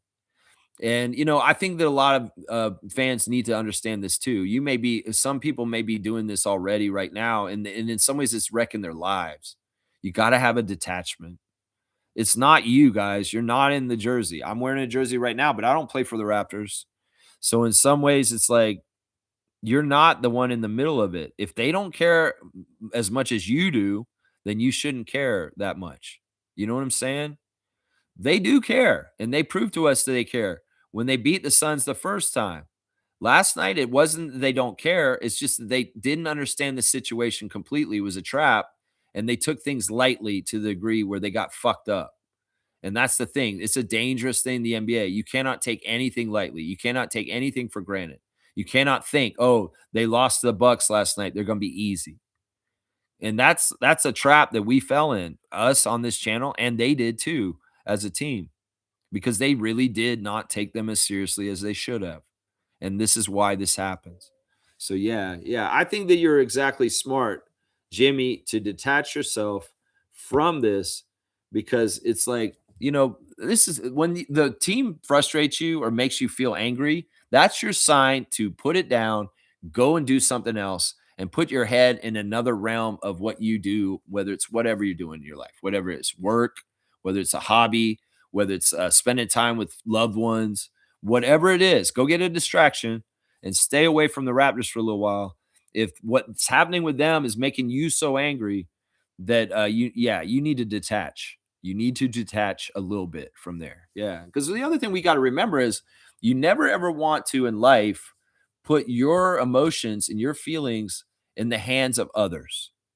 You should be in control of your own destiny and your own feelings, right? So letting the Raptors have control over your feelings is just as bad as letting your ex-girlfriend or somebody else in your life. So recognize it that way, and maybe that'll make it easier for you to understand, yeah, I'm not letting this fuck me over. They fucked up, they lost, that's their own damn fault. I'm going to go on with my life, and well, I'm going to go work on my project right now and get my head into that and forget about the Raptors for a little while. That's very healthy to do. Very, very healthy to do. Trevor's saying, why are we getting down on CMB for not playing? It's not up to him. It's not his call to play or not. I know what you're saying there. I'm reading his energy, man. I don't like his energy. I don't like his energy. I don't think he gives a shit about being on the Raptors. I don't think he cares about being here. I think that he doesn't want to be on Toronto. That's the thing I'm saying right now. I get all the vibes. I read him. And in some ways, his initial reaction to getting drafted to us was a telltale sign right away. And I've been watching him closely all year for that. And in some ways, it's like, look, why can't I be pissed that our draft pick from last year is sitting in street clothes? Meanwhile, two guys that I wanted the Raptors to draft are kicking our ass on the court with the Suns, with Common and Rasheer Fleming. In some ways, our guys should have been out there fighting and playing and looking better than their rookies, because that dude, Common, he was drafted the pick after Colin Murray-Boyles. And in some ways, that's who I wanted Bobby to pick. But no, that's not what happened. So in some ways, that's what it is, Trevor. I'm looking out on the court and I see our guy sitting on the street clothes and he's casual. He doesn't give a shit. He doesn't care if he's playing or not. It's obvious. And meanwhile, I see guys that I'd rather have picked out on the court playing and they look like they might be pretty good. So I'm just saying, man, in some ways, Colin's got to earn his Raptor stripes with us. In some ways, he's not showing that he's in with us. And I want him to prove that. And the way he can prove that is getting on the court, kicking ass, and helping us win. Even when he's out there playing well, I can tell he's holding back. I can tell he's not going all out like he could. So, Colin, you don't like what I'm saying? Go out there and prove me wrong and just show me just how much you're loyal to the Raptors. And if you don't care about what I just said, you won't. And I'm going to say this right now. I don't know if Colin Murray-Boyles is going to stick around on the Raptors, guys, because his energy is making me feel like he doesn't want to be here. Let's just put it that way. So, yeah, I don't know. I may be totally off base, and he can come in and show all this stuff, and he can become one of the greatest Raptors of all time. That's what I'd like to happen. But when I'm reading energy, I'm going to be honest about it. And that's what I see, Trevor. That's what I see. G saying this, Suns were desperate and didn't miss. That's exactly right. That may be one of the most important sentences I read today, right there. They played fast and small ball. I think they just wanted it more and had a good game plan. That's exactly right. G just gave the right synopsis. I think we're so egotistical about the Raptors. We always just think it has to do with us. And this is the thing. It's a 50-50 thing sometimes. There's two teams playing, right? There's often times where it's not about us. It's about the other team. And that's what Darko said when he started his press conference last night. First of all, kudos to the Suns. They really wanted this. So in some ways, it's not about us. We can be egotistical and only think, oh, Raptors, Raptors, Raptors, Raptors. But maybe sometimes it's just that the Suns were really fucking good and they deserve to win because they wanted it more than we did. We got to do this sometimes. We can't just be so egocentric as, oh, we failed, we're bums. Maybe sometimes it's just that the other team really wanted it more and they outplayed us and they played well. And it's not that we're that horrible. It's just that they outplayed us and they wanted it more. That's it. That's it, because it's not always about pointing fingers at us. Sure, we got trapped and we got caught off guard and we were lackadaisical and we didn't fucking take this game as seriously as we should have. But in some ways, were we that awful? Yeah, because we didn't shoot well. But that's also, you can say, well, the shots just weren't falling. And that happens in certain games. And that can lead you to lose too. Right? Right? Give more credit to the Suns sometimes or the other team you're playing. And stop saying, oh, it's our team that sucks so bad. No, sometimes it's the excellence of the other team is actually the factor that matters the most. That's it right there. Yeah. Trevor's saying we need more 3-point shooting, one more shot making player. Man, that's an open roster spot there. And I don't know, Keith Pelly and Ed Rogers, y'all cheaping out. Where is our 18th player on this roster? We have not had an 18th player all year long. We played this whole entire season with one extra roster spot empty this whole entire year. And if this is some crazy ass convoluted way to save Ed Rogers III money, well, what the fuck is this? We need another shooter. Trevor just said it. Kareem saying the Suns were 4th in the West, dropped down to 7th with their 5-game losing streak. They were desperate and believed they should have beaten us the last game they faced us. Yep. That's all truth right there. That's all exactly right. That's exactly right. Shaq Lindsay saying, with the exception of Jacoby, I don't see us getting better in that area. Another issue is we don't create enough off the dribble. This is usually a job for a point guard. Part of it is, once again, a lot of our problems would be solved if we hit our open threes. Because we don't hit our open threes, they stack the paint. All the teams that we play stack the paint. And what that means is, like things that I said just now, like using the post, like with Yak and Scotty, makes it really hard because you're going to have doubles and triple teams coming at you immediately. And it's really hard to operate down low when they don't care about your 3-point shooting because they don't respect it. So also it applies to like Emmanuel or Shed or different people driving in the lane trying to drive and kick. They stack the paint, they try and go inside to draw and kick, they don't care. They're going to stay inside and they'll leave the outside shooter. So Emmanuel and Jamal can get inside, throw the ball out to Sandro, and he'll just miss it. They don't respect our 3-point shot. Everybody knows we can't shoot it. So it's really easy for teams to take away our inside when they stack the paint. So this is part of the problem. To solve the issue, we need to make our threes. We need to make them pay for not respecting us shooting threes. It's just like the classic case of an individual NBA player who's not getting respect on the outside for threes. They need to nail them and make them pay for disrespecting them for not coming to guard them. And they'll continue to stack the paint against us like they have all year long and make it really hard for us to do anything inside. That's a big part of it right there. Kareem saying Brandon Ingram has a little too much and one to his game. He needs to tighten up his dribble. It drives me fucking crazy. Literally every time he touches the rock. He's pissing me off too. He was totally pissing me off last night. Because this is the thing, man. I get it. You got a good life, bro. You got millions of dollars. You got Glorilla. You got good stuff in your life, man. In some ways, we can tell. It's like NBA players are happy and they have good lives. Do you care about losing like this, Brandon? Once again, it's like after New Orleans, you look like shit. And in some ways, I blame you for why we lost because you're the epicenter. You're the most important part of our offense right now. And when you are absolutely shit, we don't have anything unless Scotty decides to wake up and take over instead. And he's not doing that. And so I'm pissed at Scott for that. So it's just like, if you could just like, I don't know, show some more passion or maybe some more energy as far as like, yeah, I give a shit, Brandon, it would be better.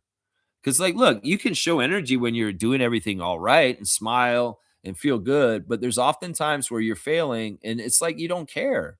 And I hate that shit. It's like if you fucking turn over the ball the first or second time, you should be mentally saying, I don't want to turn the ball over again for the rest of the game and tightening up your handle, tightening up your game so that you're not susceptible to getting the ball lost from you. You should even maybe push your ego aside and say, guys, once again, I said this about the New Orleans game is, guys, I just don't have it today. Let's stop feeding me so much. I'll be a decoy or I'll be a draw. But otherwise, let's start giving RJ, Emmanuel, and Scotty the ball more to shoot because I'm a dead end right now and it's not working for me. Maybe we'll try me again in the third and see if we can get me going in the second half. But in the first half, I'm dog shit and we need to flow the water to somebody else right now. I mean, if he's a really good leader and he's aware of his own self to the point where he can understand what's going on with him in the game, he should be like this in selflessness and say, guys, I don't have it right now. You do it. You go take it. Because somebody needs to be leadership in saying this, whether it's Darko, whether it's Scotty or Brandon. Somebody has to step up and recognize this and say, no, we can't do this right now with you. And honestly, I think that the best person to do it is Brandon because he should have the awareness of himself first. And, if it's not going to be him, well, Darko, you're the coach.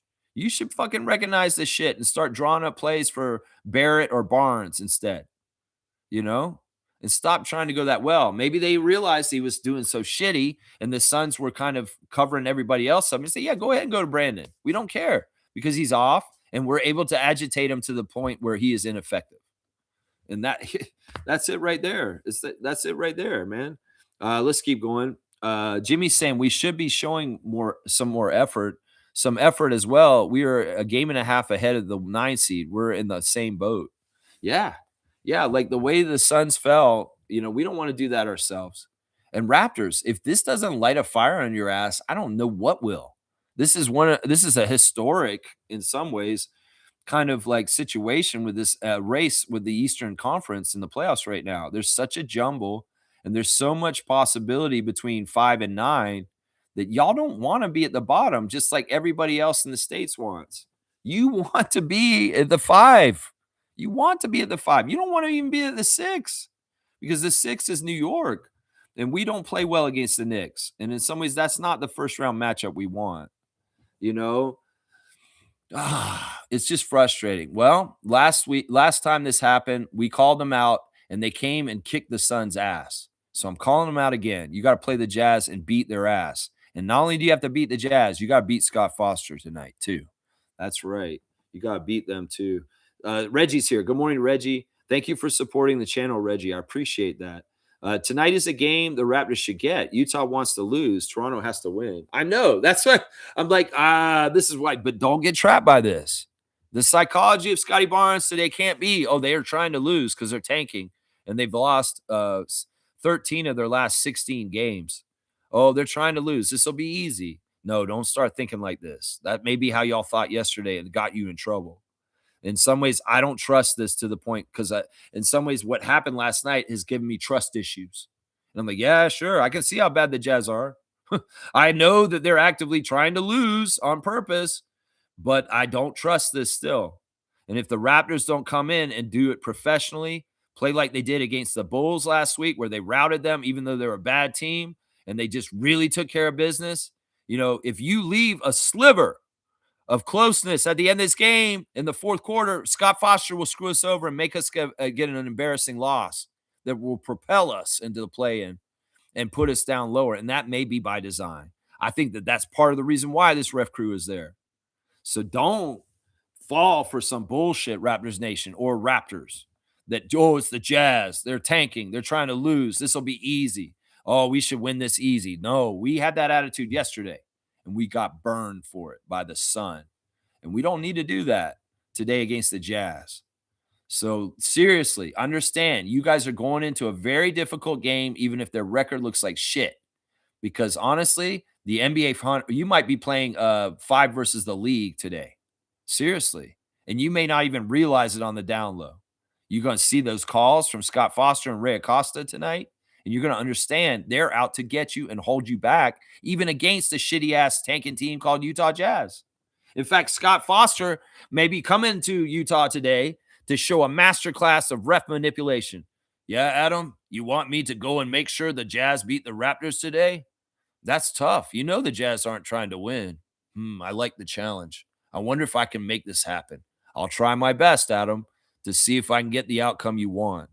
That's the kind of shit that's probably going on behind closed doors that you guys don't even realize. It's like, we don't want the Raptors in a regular playoff spot. Sour them down. If they lose to the lowly-ass Jazz, just think about their fan nation, think about their team, and think about where their feelings and where they're going to be at. They're going to be in the worst place, and it's going to be self-destructive and toxic. So it's like, I wouldn't put it past the league to do this. You know, if the Jazz don't cooperate and they don't try and they're shitty and we just kick their ass, great. That's what we want. But if the Jazz do put some effort in and they get some calls and breaks and the calls and somehow the Raptors don't take this as seriously as they should, and it's a closer game at the end, and Scott Foster makes a couple calls and all of a sudden the Jazz win, we don't want that. We do not want that, Raptors. So if you learned a lesson yesterday, don't take anybody lightly. And tonight is another case of that, even though this is the fucked up tanking ass Jazz. Seriously. This is crazy, man. This is crazy. Kareem saying, I don't know what's going to motivate the team, but whatever the fuck it is, it better happen quick. Well, they've shown that they can get motivated and they do care in the last couple weeks. It's just that they got to do it again because, you know, I don't even know what it is. Like, did they spend time walking around in the heat in Phoenix yesterday during the day? Like, seriously. Oh, they were on a back-to-back last night. I don't care if I go out into the desert for 2 hours and walk around for doing sightseeing and shit. If there's an open gym episode where the Raptors did some sort of fucked up trip, sightseeing somewhere out in 102-degree heat during the day on Sunday before their Suns game, I'm going to be pissed off. Because that's going to be like, y'all are idiots. Why the fuck did you go hiking on a game day against the Suns walking around out in the heat if they did do that. I hope they didn't. I hope they stayed in their fucking hotel rooms, air conditioned, or got therapy or did whatever the fuck they need to do during the day to get ready for the game and not fucking had extracurriculars or walking around or fucking going sightseeing in 102-degree heat on a fucking game day against the Suns. That'll sap their energy right there if they did that bullshit. So I better not see no fucking open gym where these motherfuckers are visiting some desert shit. None of this fucking shit. Yeah, it's no Lake Louise motherfucking trip. I am feisty today, man. I am feisty. Yes, I am. Let's see. Smooth saying Shed is struggling bad. Fultz might get the call up to give him a rest. No, that's not going to happen, man. If they do that, it's going to be a big mistake. It's not even that he needs a rest. It's a normal thing in a player's career where they just kind of have a weird growing pains period where they're shitty and they're just playing awful, but they're actually really progressing through it. Like there's a lot of valuable lessons Shed's going through right now, even if they're negative. These will make him a better player in the long run. It's just that in some ways, these are the growing pains that happen with an NBA player. They're not going to be perfect and they're going to look like ass at times. Grady's in the same boat to a degree. You know, Scotty had periods of time where he was ass and he didn't look exactly right earlier in his career. It's just a growing pains period for Shed. And I don't think you get him out of the rotation or stop playing him, anything like we did with Grady this year, because he's valuable even if he's playing bad offensively. Because he's just a dog and he does so much for our defensive intensity. It's just we got to let him play through it and he'll come out on the other side. He may be bad for the rest of the season. And then the offseason, he has a really good offseason and he comes back and he's on a whole other level and he's way more steady, Sheddy then. So it's a tough thing. You know, you don't want to mess up his confidence. I'm going to tell you right now, Markelle Fultz is not the answer, Reggie. And if you're not watching 905, you got to stop bringing him up. If you're seriously, you can watch them today. In fact, they're going to play in about an hour and a half. Markelle Fultz and the 905 will be playing the Salt Lake City Stars in a 12:30 G League matchup on YouTube. And I'll be there in the chat if you guys want to hang out and talk during the game and watch the Raptors 905 play the Jazz first. Yeah, because we got to play them first. The Stars, I guess. Yeah, Raptors Champs is saying they should have kept feeding Walter at the 3. He went 3 for 3, so why not? Shaking my head. I mean, I like this. I like this mentality of logic of like maybe Raptors coaches and players start paying attention to the hot hand, start paying attention to players that got it and the players that don't, and start adjusting the game plan on the fly during the game to be more conducive to the players that got it, away from the players that don't. I mean, that makes sense to me. This is basic basketball shit that I learned in the 80s. Go to the hot hand, feed the hot hand. I mean, I've heard Leo Routens or Jack Armstrong complain in recent games where, you know, you got a guy out there burning it up, but you're going to go and take him out of the bench just because the rotation and put him on the bench. Like RJ's going off. He's going off, but because the rotation schedule, RJ goes and sits down to make the rotation. No, fuck that. Go off the schedule. Feed the hot hand. Let that man cook. Keep him out there. Stop fucking going by the book with the rotation. Feed the hot hand. If this motherfucker's got it, ride it until it's gone. Seriously. Because I don't get that. There was a game recently where RJ was absolutely balling and Darko took him out just because it was the regular rotation schedule. You got to go off your schedule sometimes, Darko, and improvise. And some of that is just feeling the energy of who's got it and who doesn't, and recognizing Brandon don't got it exactly. Go quicker away from him and try other guys. This is why this starting lineup's so good. You got different options. You got Scotty, you got RJ, you got Brandon, you got Emmanuel. And if Brandon's not working, well, you maybe need to start directing that water to Barrett or Barnes, is what I'm saying, man. That's what I'm saying right there. Yeah. Funfish90, thank you for the subscription. Welcome to the Raptor Freak channel. The scary thing is the Raptors could go from 5th to 7th by the end of tonight. I know. That's why how close it is. I'll go look at the standings right now. You know, we're only a half game ahead of Atlanta and Philadelphia. So, you know, we lose tonight. That puts us even with them. And are they playing tonight also? That if they win and we lose, they go ahead of us. So a half game would even us with them. So Philly's playing Oklahoma City tonight, which is good because Oklahoma City is going to beat Philly's ass in Philadelphia hopefully tonight. And Memphis is in Atlanta. And the way Atlanta's been playing, they should beat Memphis and they should win tonight. So this is very important. Raptors to stay a half game ahead of Atlanta. You're going to have to beat the Jazz, take care of that non-playoff team, just like they're going to probably take care of the Grizzlies, a non-playoff team. Another team, another game also, Miami is hosting the Spurs tonight, and the Spurs should beat the Miami Heat. They're the ones at the bottom of this race right now in this playoff play-in standings thing we're talking about. So, yeah, very interesting. Thank you for the subscription once again. Kareem saying everybody has a plan until they get punched in the face. The Raptors got punched early and often. Tonight we will be laying the first haymaker. I mean, they were really hot right off the bat, and they was very much like, we're pissed. I mean, I think that Colin Gillespie did want to make up for his goose egg himself personally, because he felt like he let the team down in Toronto and he didn't score anything to help. Well, he made sure he got his points right away. And so he had a lot of angst and a lot of motivation and urgency. Once again, the key word for yesterday was urgency. It's urgency. That's a key word right there. Yeah. Yeah, Kareem saying it smooth. We can't do that right now to Shed. It will kill his confidence or whatever is left of it. He has confidence right now. It's just that he's making mistakes and he's learning from them. And in some ways, it's like he was very perfect in a lot of ways last year. It's just that we're seeing a lot of imperfections now. And like I said, it's growing pains, normal stuff for players. Funfish is saying on the bright side, the next 3 games are the Jazz, the Clippers, and Pelicans. Yeah, I don't know where the Clippers are with their injuries right now. In some ways, I'll have the report for them on Wednesday when we do the preview. I'll have all the latest lineup news and the ref report for that game. But right now, we can't get ahead. We're looking at the Jazz tonight, and the ref crew is bad. Very, very bad for tonight. Yeah. Smooth saying he looks overmatched. It's not even that he's overmatched. I've said that there's a couple of things going on with Shed. Shed is such a signature player on defense that he's such a hurried kind of dog, kind of on you kind of guy. In some ways, he's establishing a persona in this league with the other players and the refs. And some of that is the offensive fouls he draws when he's fighting around a pick and he falls down and we get that offensive foul call, just like Lowry used to get charges. That's a signature move. But a lot of that area out there with the guarding at half court, he's a pest. People don't like him.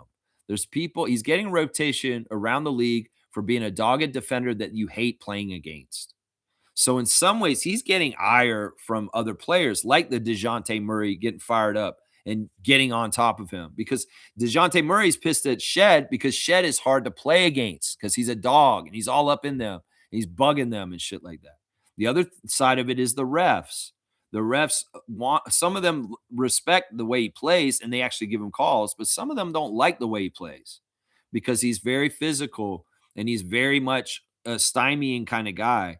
So some of the refs, and the ones last night are definitely in this category, are holding him back because they think they know he's a dog unleashed on defense and he can be a real powerful weapon for the Raptors when he's allowed to do that.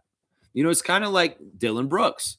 Dylan Brooks has a reputation of physicality and the way he plays and stuff that, you know, the referees allow him to have a certain character in the league, just like Draymond and other people like that. Well, Shed is carving that out right now. And there's a little bit of that kind of conflict with people that don't want him to have that kind of card, like a Draymond or a Dylan Brooks. And then some people do, and they're encouraging it, and they are letting him have the calls. I'm talking about with the refs. But remember, he's a lightning rod with the other team because he pisses people off. He's annoying. He's all up on them. And that alone right there should keep him in the rotation. The fact that people get pissed at him because he's so annoying and he's so on them. So it's kind of, do you understand what I just said? Does that make sense? Does that make sense? He's not overmatched. It's just in some ways we can't expect him to be offensive contributor right now in what he's doing, and understand that he's going through these growing pains as trying to build his reputation in the league. In some ways, that's it. Shaq Lindsay saying Americans are complaining that ICE is working in the airport, replacing TSA workers. I have a simple solution: don't travel. Yeah, I mean, a lot of us aren't going there at this point, and rightfully so. People that are still going there, you're idiots, and in some ways, stop. You know, the thing about this whole situation is this is totally Trump's doing once again. They had the funding for it, and they had a plan, and the funding was going to they had it passed, but the funding was going to exclude funding for ICE, which is very strongly what the Democrats are holding to. And Trump said, "No, if you're not going to fund ICE, well, I'm going to nix this plan," and it's totally Trump's fault. The other thing they're not telling people in the states right now is that the TSA are paid for by airplane tickets. That every time somebody flies in the United States, there's actually extra fee on your airplane ticket that funds the TSA. So everything that Trump's saying about the Democrats don't want to fund the TSA or anything, that's bullshit because they're funded already because the airline industry funds the TSA. So this is all bullshit. In some ways, he's trying to introduce the idea of ICE being at airports is what this is. In some ways, he's using this also to blame the Democrats and say that they're obstructionists when he's actually the obstructionist. It's a whole dumpster fire. Either way, this whole thing is stupid. And I think the general message of Shaq Lindsay is just don't travel to the States right now. And that's probably right. That's probably right now. Kareem's saying this: the Raptors lack the Balboa. The Balboa is when you make a comeback and finish the job. When we were down a handful, we narrowed the lead to 6, then lost by 22. When we got the lead down to 6, Brandon fucking dropped the ball. That's what happened. I saw that too. We were making a nice comeback. We had it down to 6, and then Brandon shat the bed in turnovers and missed shots and just absolutely killing our momentum because he's the tip of the spear. He's the one on the offense that's coming to pierce into the defense and get us opened up to be able to score. But if he's dull because he's dribbled the ball off his foot or he's easy to get stolen from or he's missing every shot he takes, then he kills all our momentum. We could play really good defense in a certain period of time, get the lead down, get stops, and then Brandon is going to take the next little part to take over, and he absolutely fails. That kills all our momentum, and it's so deflating. And in some ways, it's worse when it's him because he's our most powerful offensive player. Just think about it like if it's Kawhi. Kawhi instills confidence. If Kawhi's out there strong arming the other team, doing whatever the fuck he wants, everybody feels like, yeah, we can do this. We're going to beat their ass. You know, certain players on certain teams can give you a confidence factor going in the game just because they're on your team, right? And Ingram can be like that. We can have a swagger around our team where we're like, yeah, we got Brandon Ingram. We're going to beat all y'all's asses. But also, when Ingram is like how he was last night, it can be deflating. It can be defeating. It could be like, oh, fuck, Brandon's not even here for us right now. And oh, fuck, we're in trouble. We're down by 30. So you can understand how he can be such a huge impact on what we're doing offensively because he is so important offensively to us. So, yeah, that we were down to 6, and then Brandon killed that momentum. And it was partly with the refs, too, being assholes to us, too. So it's not totally his fault. Like I said, he had a drive, he had a basket. They waved it off and said side out foul, no shot. And that basket could have been the catalyst to start getting him going for the rest of the second half. And then us getting a chance to eat up their lead and still win the game. But when they call a side out and make us put it out of bounds, and then we inbound it, and then we don't execute offense correctly, they get a turnover and they get a stop, and they're going the other end. And that's a huge turn and shift in runs and momentum. And I mean, that's why I put import directly to Brandon, because you had the ball in your hands. You're supposed to execute. You are this level, a 2-time All-Star, a most improved player, and this many years in the league. You should fucking know that you are the one holding the balance of our momentum right now. And whether you execute or not is going to hurt us or help us. That is it right there. Yeah. Yeah. We have that Balboa factor. The 905 have it seriously. Like they can be down and they come back fighting and they punch and they get through and they win often. So, yeah, we have that in the organization. We've shown it on the Raptors at times this season. We have. I think the narrative of saying the Raptors are choke artists in the fourth is another manufactured bullshit that they just want to hang on us as some sort of moniker. I don't accept it. The Raptors can execute in the fourth, and they can play very well in the fourth. Anybody who's out there trying to push that trope everywhere, they're not our friend. And if you're a Raptors fan that thinks that, don't believe that shit. That's horrible self-talk for our confidence and who we are, because that's not who we are. We can finish games and execute and win games very, very well, and we have done that this year. We have done that this year. In fact, in the first half of the season, we had excellent clutch stats as far as winning close games and our record. It's just in some ways in the second half of the season, this part of the season, we have had duds where we drop the ball in the fourth, but everybody wants to think that that's our whole story. That's not true. We do execute in the fourth and we can win in the fourth. If you want to say that's our story, well, fuck you. That's not it. I'm not accepting that label and that bag on us. That's right. Fiercely saying this. Good morning, fam, and happy game day. Yesterday was not it. Why pushing for 3-pointers when you keep breaking them? Definitely need to improve on in-game adjustments. Yeah, the adjustments could be better and all kinds of other stuff. Smooth's bringing this. All right, why are we talking so much about the airports and shit? I don't want to talk about this. You're saying there's an Air Canada crash in LaGuardia. Well, in some ways, this isn't CNN. In some ways, it's sad and tragic. I don't know anything about it. I don't know anything about it, so I'm not going to talk about it. If we do breaking news, hey guys, the world is burning down all around us on this channel, and I don't know the story, I can't talk about it. So let's save this kind of breaking news kind of stuff only to NBA stuff. If there is a huge event that happens while I'm on the stream, I don't necessarily need to know about it right now. In some ways, I'd rather learn about it afterwards on my own private time and react to it then.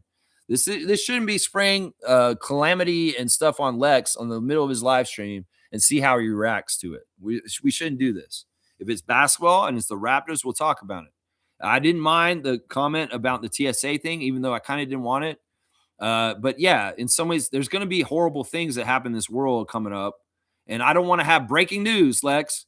This has happened now and this has happened now. What is your reaction to this? If I learn about this today, I'll circle back and we'll talk about it tomorrow. But if it's news that I don't know anything about, none of the details, in some ways, I don't want to spend time on the channel talking about it unless I do have the preparation to talk about it in a way that I know what the fuck I'm talking about. So, yeah, I appreciate you, Reggie. But, yeah, I don't want breaking news. Fiercey saying this. At least good news is that Fiercey Jr. and her team won the bronze medal. Yes. Yes. Despite the earlier disappointment this past week, they were locked in and happy to at least get third place. There's nothing wrong with that. She's getting another medal added to the trophy case. And I'm glad to hear that they were successful in the third place game yesterday and finishing her high school career. So congratulations to Fiercey Salcera Jr. and also to Fiercey for being a great basketball mom. So I'm going to give you a dunk, Fiercey, for that whole situation. That's fantastic. I'm so happy about that. That's good news. That's the stuff I want to hear. You got the Delano Banton 45 bus, Fiercey. Good stuff. Good stuff indeed. Yes, sir. All right, let's see. Kaz is saying, good morning, Lex and Raptor Freak Crew. I just missed that comment from Smooth. Good morning to you, Kaz. Happy Monday. Now, Kaz is here, and that's my cue to talk about our playoffs, which are starting today. Our fantasy playoffs start today in our NBA Fantasy League. So, yeah, the matchups are as such. We've got HC in the number 1 seed. He's going to be facing Philadelphia Huskies, which is Nins in Philly. That we also got in the 2nd seed matchup. James will face Kaz in their first round matchup. That should be a fantastic matchup. Trucker Kaz versus Raptor Freak James. And another matchup, it'll be MK, our WNBA champion, versus Amit, the GOAT. And then I'm going to be facing original Raptor Freak fantasy basketball champion Jason Dukes in the first round myself. So those are the 8 teams that won and got their playoff spots. And, well, now we're playing for the rest of the season in the playoffs. So to the best team win, make sure you set up your lineup today and get it ready for the very first day of playoff action in our Yahoo NBA Fantasy League. Yeah, so good luck, Kaz. Uji Bougie's back today. Good to see you back today, man. He's saying last night was definitely a mind bender. We couldn't play against a handsy defense, and then we kept getting called for the same thing. See, he gets this. This guy may be a rookie of the year right here, Uji Bougie. He's only been here 2 days. He gets exactly what I'm saying. It was a really like a game like red light, green light. It's like, all right, guys, come on out and play. The Suns jump in there, and they're aggressive with urgency right away, very physical, grabbing, holding, bumping, anything to agitate the Raptors offense to throw it off. And that was the game plan by Jordan Ott. It's obvious. Now, the refs, in conjunction with them, loose whistle right away. No, not tight. Let them go. Let the physicality happen for like maybe the first 4 minutes of the game. The Suns jump out to a big lead. And then when the Raptors are trying to tighten up and start getting stops again, all of a sudden the whistle gets a lot more called. And Uji Buji's calling it right here. I saw the same thing. And it's like, okay, this isn't consistent. We know the refs will change the whistle as the game goes on, but wow, this one was a very early quick change, and it's very dubious and weird how it changed. So you see it. You see it. He's also saying Brandon looked super labored. They kept slapping at the ball against Ingram, and he was losing it yesterday. Scotty was the only one who could establish position. Yak didn't rebound for the first half. Yak didn't even play. He should have just been a DMP. But yeah, I see the same thing. Scotty was more effective with his offense, and that's why we should have rerouted the water towards him. And yeah, they were very smart about the scouting report for Brandon and how to stymie him and stop him. And in some ways, we didn't adjust. We didn't do the right calculations to switch away from him to have enough time to try and still win this game. And it sucks. It is what it is. Man, really a pleasure to have you back today. G saying this, I'm starting to think West Coast teams are coddled by refs for some reason. No idea if this is actually true, but it does seem like it the more I pay attention. Regardless, Raps weren't their best. You know, it's weird because in the first part of the season, we actually had a lot of like luck against the West. We went out on that first road trip of the season and we were extremely successful. Remember, guys? We won like 4 out of 5 on that road trip. So we had a really good record against the Western Conference, like around our 9-game win streak in November. And in some ways, it's kind of things have gone since the All-Star break. So I don't know. This is an interesting hypothesis, G, about West Coast. I mean, of course, everybody over there says, "Oh, this conference is a lot harder over here than the East." I think in some ways the East is getting better, and that in some ways they're not paying attention to that.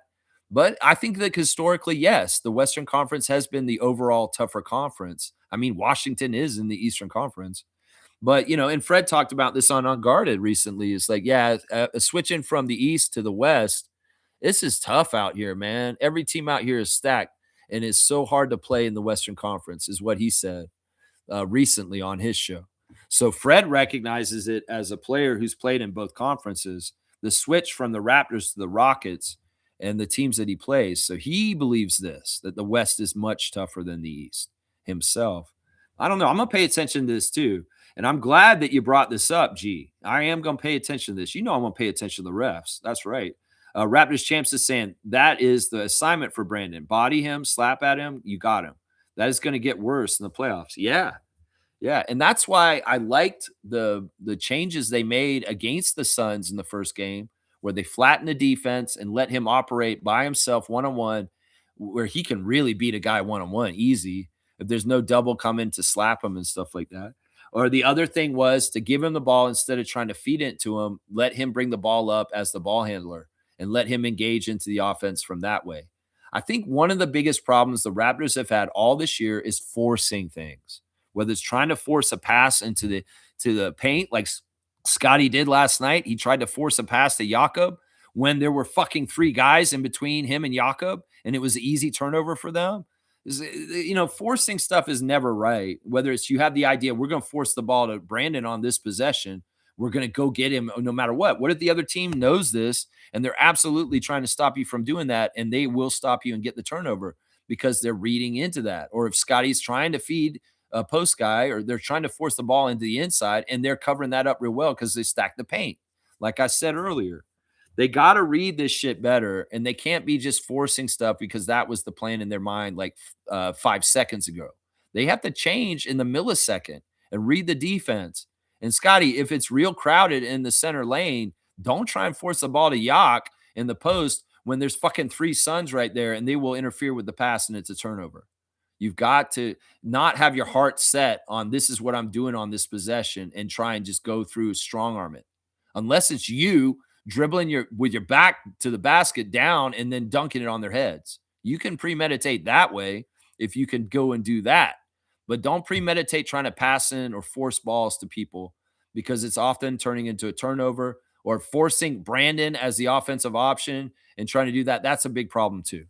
That's a big problem too. G saying this, I would like Scotty to watch some Joker stuff minus the flopping. Find the balance of when to pass and be unselfish and when to try and take over when the offense is lagging.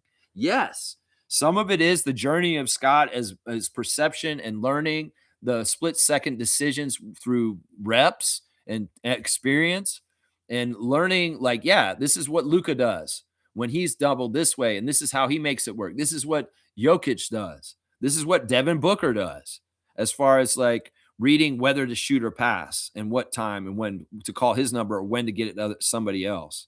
And once again, Raptors, don't have a focal one guy on offense that you're trying to get the ball to take the shot when you go down the court. You need to have it open to anybody. And it can't just be, we're going down this court right now, and Brandon Ingram is the outlet, and he's the guy who's going to take the shot no matter what.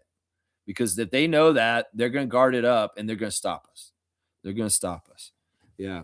James Martin, 4K. Thank you for a subscription. I only watch highlights after work, and man, it's been upsetting lately.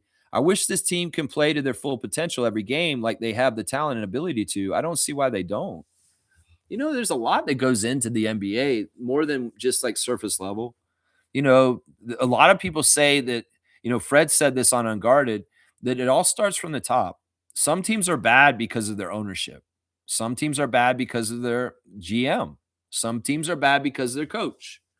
It's all different levels. And, different levels can be really good in certain places. I think we're mostly pretty good in most departments. Now, there's also biorhythms, natural proclivities for bodies to go up and down with energy during the whole long, arduous NBA season. There's often, personal issues for players that we don't know, that aren't privy to, that could be affecting different guys and whether they are playing at their optimal level. There's so much to it. We only see the tip of the iceberg, especially if we only watch the highlights and we don't see the meat of sometimes some of the things that are going on. The big thing that happened, every game's different, James Martin. Every game's different. And the one yesterday, once again, I'll say this was a team that wanted it more, that we faced it. Phoenix with their back against the wall and in a really bad place. They had an embarrassing loss to the Bucks on Saturday night, and the Raptors were a little lackadaisical as far as taking them lightly as an easy win, and they found out it wasn't an easy win. And that's what happened last night. It's always different, the story. Each game, we can't just say this is blanket the problem for the Raptors every night. It's a different story every night, and every game has different issues. And I think the Raptors are performing and doing at a certain level in the record as well as they should be this year. Maybe they could have tightened up and won a few more games and been a little bit higher in the standings, sure. But there's also games that they were absolutely lost because they were railroaded by the refs or other shit like that Denver game on Friday. That could have easily been a W for the Raptors, but the referees handed the win to the Nuggets. So, it's a different story every game. And it's like each game has a story to unfold. And we can't make blanket generalizations about the team and who they are from just like one single game. And in some ways, remember also, this is a young core that is still in a learning process of how to be a better professional in the NBA. And most of our guys are like second, third, fourth year players. And we don't have a whole lot of veteran on our team. And that's a part of it right there. Their full potential will grow as they grow as young players like Jacoby Walter and Scotty Barnes. So, yeah, thanks for the question. Uji Bougie saying the random threes after a bad call killed us. So many gifted and ones for them. Booker's random threes were backbreakers. See, that's the thing. He's like that. If we had a guy like Booker on our team, well, I'd be all about how we do things with threes, but we don't. And we're not reliable for that.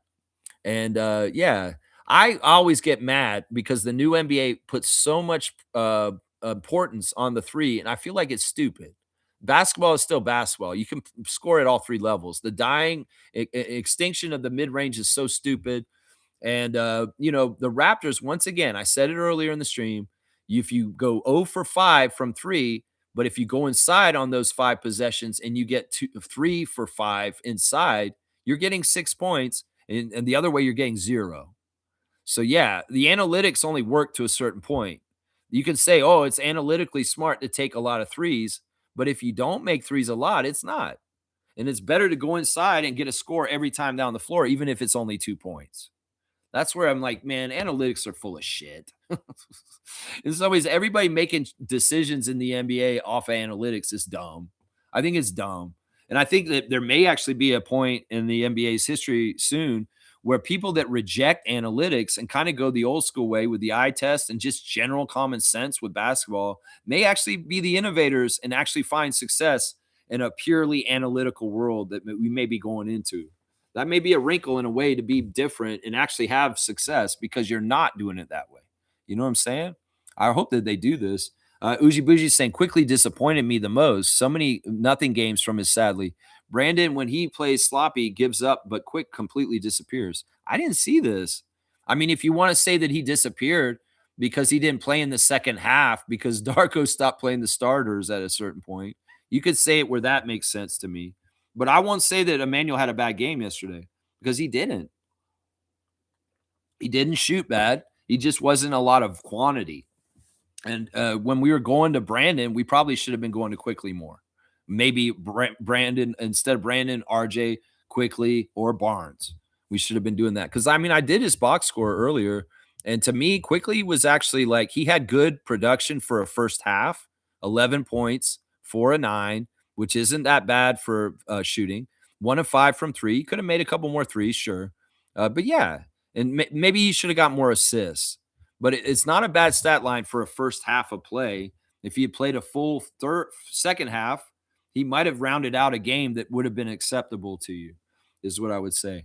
Let's see. Uji Bougie saying the refs definitely can tell when we lack energy, and they seem to compound it by giving the other team calls. Yes, these guys have been doing this a long time, and there's a whole game on the underlying than what the casual regular NBA viewer sees. You know, in some ways, if you really know basketball and you understand flow and momentum and runs, you know, you can understand where the refs can be gatekeepers. I mean, they have a lot of different techniques. It's as simple as like holding the ball on an inbounds. You see this with refs all the time where teams want to hurry up and get the ball in to get up court and get a fast break opportunity, right? Well, they know we do this. So sometimes with the Raptors, the referee will hold the ball and look around and wait until everything's set up the court and then hand the ball to them to bounce it in. And you'll see the Raptors like, no, give me the ball, give me the ball, give me the ball. And the ref's literally holding it. And that will kill a run or an opportunity for maybe a quick jump on them, fast break.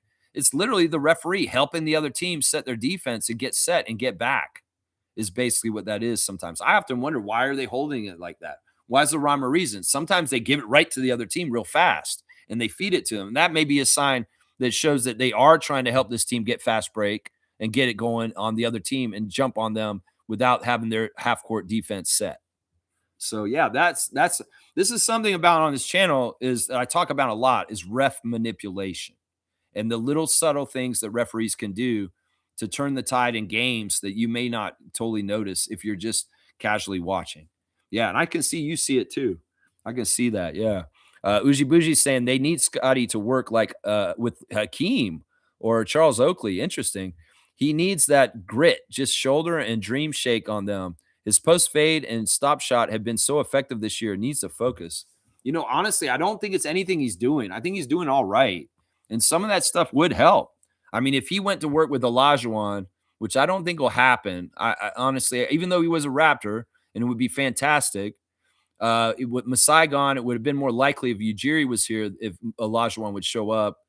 But, you know, it would be smart because Olajuwon's worked with Wemby. Olajuwon's been working with different people around the league, the Rockets guys too.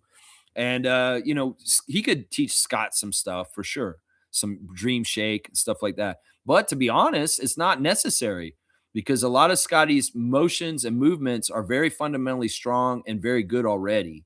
The problem with Scott is that he needs to take the initiative of calling his own number. It's not the skills. It's not what he's doing is wrong. It's just that he needs to be more aggressive and more selfish and saying, I'm taking shots. Because that's the biggest problem right there, man. That's the thing that pisses me off is he's too unselfish. Stop passing the buck, Scott. You take the buck and slam it on their heads. That's what I'm saying. Shaq Lindsay saying IQ needs to be more assertive and aggressive on offense. Maybe. In some ways, he's been criticized for doing that too much at the beginning of the year, and maybe he laid off a bit over the course of the season because everybody's saying, oh, he's trying to control too much. It's a fine line he has to walk, right? IQ has shown that he can do this, but he decided to take a back seat to Bi and Scotty. Your point guard is supposed to lead. I don't even know if it's actually that. It could be the coach's directive. It could be also that Emmanuel's trying to, like I said, he's trying to play more point guard. And one of the ways that looks like is he's not shooting as many shots like a combo guard. And he's trying to play more facilitator. And in some ways, he's not trying to take his own offense. He's trying to be more of a traditional point guard. So I don't know. Emmanuel's been in an evolution this year on the down low, and I like it. I think that he's a much better NBA player for some of the strides and changes he's made this year. It's just in some ways, it's like people are complaining about him for either one on both sides, and he can't do right either way. Either people are going to say, oh, he's too aggressive, he's shooting too much, he's taking wild shots, he's taking too many shots. They should be giving the ball to Scotty and Brandon more. But now we're saying, oh, he's not taking enough shots. And, he can't do any right? We're going to all find fault in him either side of it. To me, I say let him do what he's doing because he's playing a better fundamental basketball game this year than he did last year. I'll say that. And that's progress. Uji Buji saying, yo, if you're into microtonal music and modern jazz rock fusion, you have to check out the band Angine de Potrine. Potrine. Interesting. All right. I might take a note of that. Yeah, I'm not really a huge jazz guy. I like classic jazz. I don't like acid jazz. I think it's too crazy and cacophony and kind of just like I like structure and I like kind of things to make sense. But yeah, I might check this out.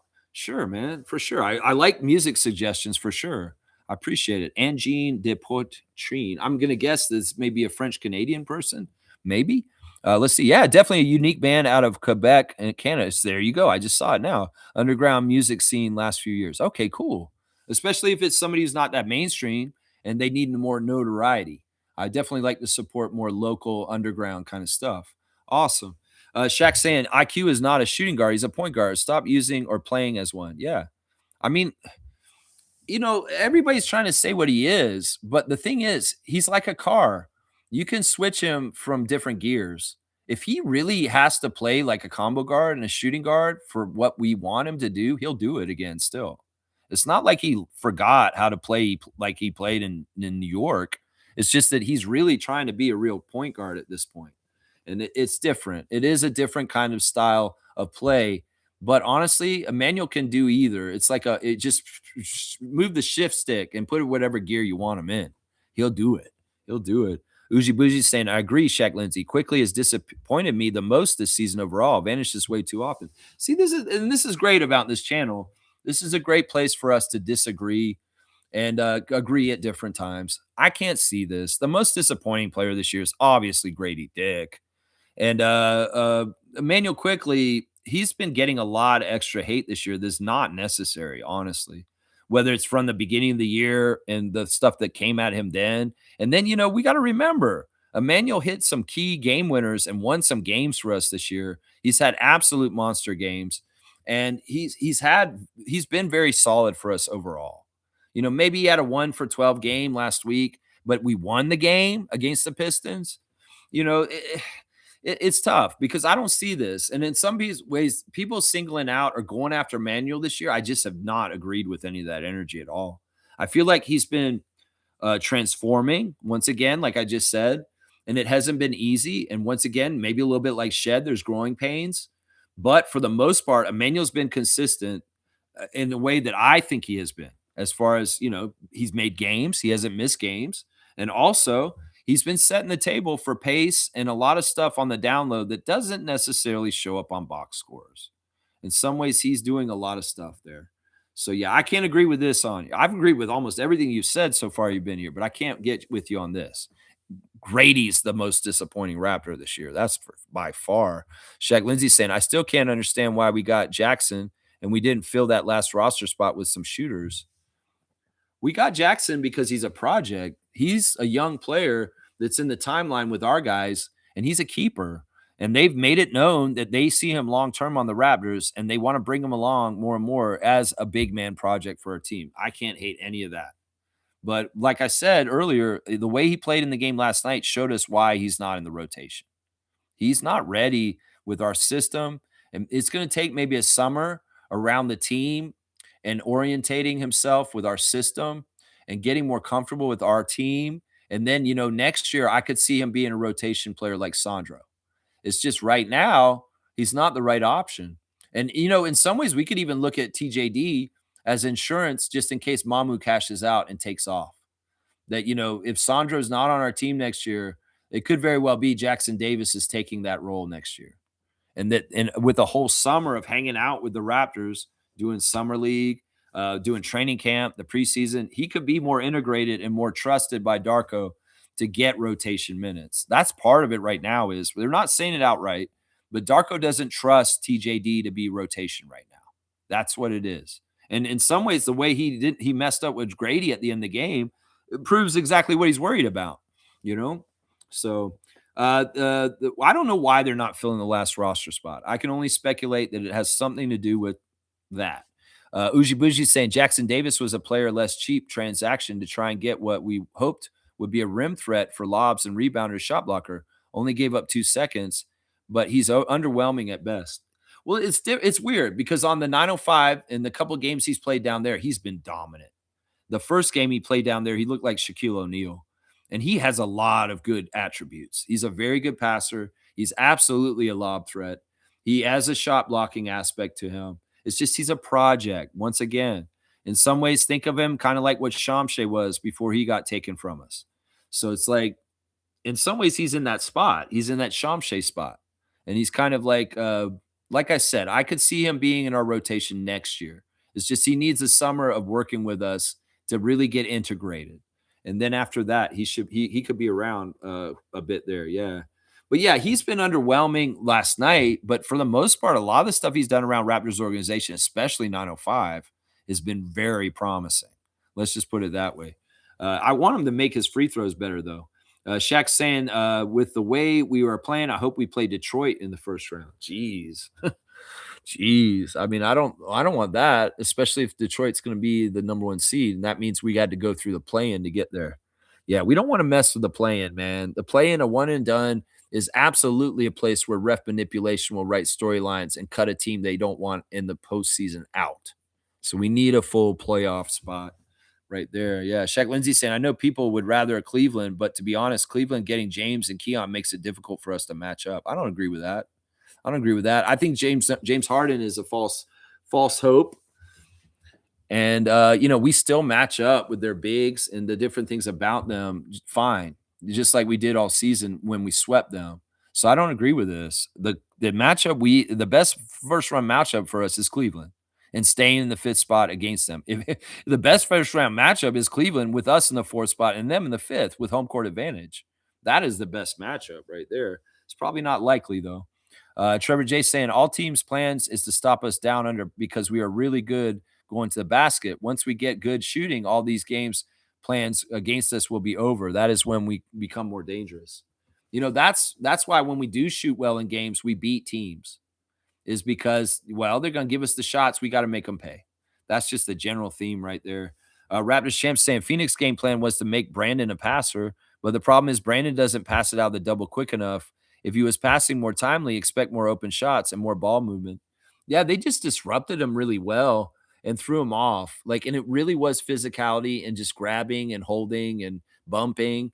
And yeah, this is true. There's been times this year where he has passed well out of the double, but there has been times where he's been a failure at that too.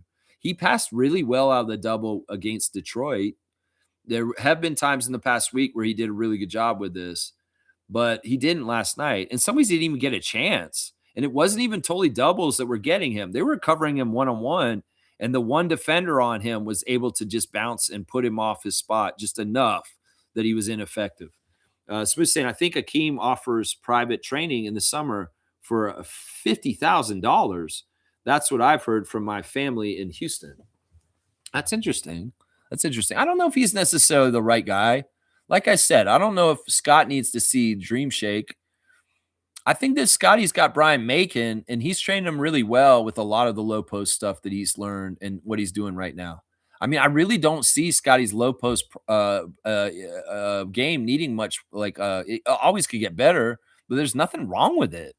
Most of the shots that they don't fall, they're good shots that just didn't fall. but almost every one of his shots when he's taking them around 15 feet and in are just really high level, and then most of them are going in. That's the thing. That's the thing. G saying quickly is in a tough spot, asked to take a back seat shooting wise at times, but also asked to shoot more. Just like Scotty, I do want him to find the balance of when to shoot and pass. Yeah, yeah, it's instinct. It's millisecond, split second timing of taking decisions. In some ways, it's like easy for us to say, but the decision making has to be so kind of intuitive or even natural or even just programmed into you. And that's what I'm saying. There's some programming with Scotty and his decision making that needs to be a little bit more calling his own number. That's what I see. That's what I see. Yeah, Smooth saying he doesn't work with the NBA teams on a formal basis. Okay, yeah, because I'll bet Houston fans weren't happy to see Olajuwon working with a Wemby, right? They weren't happy about that. Uji Bougie saying I agree about TJD. I see him like Elijah Martin, great in the G League, but they both need to be around the franchise and work with the system to thrive in the future. Yeah. The big thing about TJD is he didn't play a lot for Golden State this year. His conditioning is not that good right now. He can't play like a huge full game. He's going to get tired. He's going to get worn out. He can't play at the level of exertion that the Raptors demand for a huge stint. That's also part of the aspect of why he's not playing right now that people in Raptors Nation don't realize. So he's a great project. He's a keeper. He's actually a personal favorite of Bobby Webster. He's wanted him on our team for a while, and he was on a list, a sought after list, and Bobby landed him. And also, we got to remember the move to get TJD was actually to unload Oshai and to kind of do salary moves too. So it's like Bobby did like a 2-for-1 thing. He said, "All right, I gotta get something for Oshai. I'm gonna save money on our salary cap, and I'm going to get a serviceable big project that hopefully can help us in the future for being upfront for us." And it's kind of cool what he did. It was a very underrated move. And as Jackson Davis excels and gets better for our team, it's going to look better and better into the future.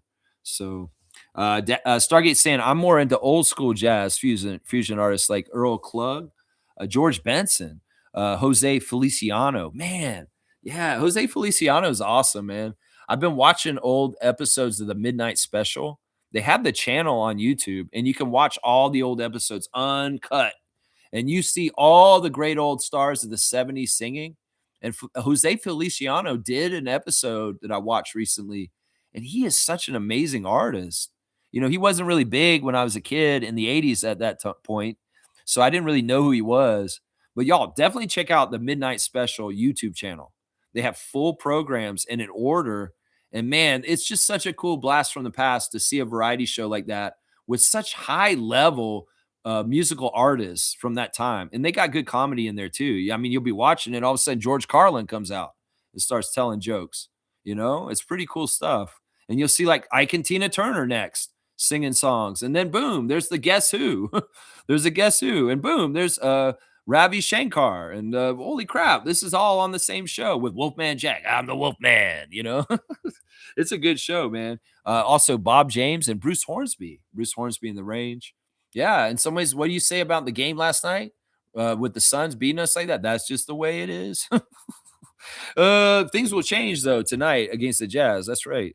Uji Bougie saying, and quickly has had amazing games. I just wish there was more consistent passing if he's not going to be the number one 3-point release valve. The 1 for 5 from 3 doesn't bug me if he gets 4 or 5 assists.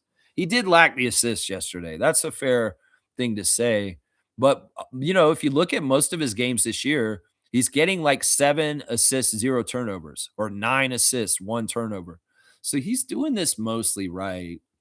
I think that last night they did a wrong way of engaging into their offense. And some of it was forcing the ball to Brandon and maybe not moving the ball through Manuel. And that may have gave him more too, right there. Yeah. Uji Bougie saying, and Angine de Potrine may not be your jive. If you're not into acid jazz, they are along the lines of King Gizzard and the Lizard Wizard, almost space age modern jazz, microtonal guitars and such. Well, I'm very familiar with King Gizzard and the Wizard Lizard and that collective of guys like the Murlocs and what's his name? That one guy who sings with King Gizzard, who's he does his own music too. Man, those guys are awesome. They're from down under, and they're quite an interesting little group. That whole contingency and the different groups they're in. Yeah, I like that kind of music. It's psychedelic and rock oriented kind of stuff that's kind of just really weird, and their videos are crazy too. Really crazy. Yeah, I'm not into like I like order. I like things that make sense. I'm more likely to like dance music that's very like same beat going instead of like jumping all over the place and very interpretive kind of improvisational kind of jazz stuff. I used to live in downtown Toronto at St. Patrick, and I lived up the street from the Rex and different jazz clubs, and I would walk to home from work and I'd hear the stuff going on in there. I'm like, wow, that's cool. But classic jazz like Molly Johnson, Oscar Peterson, great Canadian artists. That I like that old stuff. I like Miles Davis.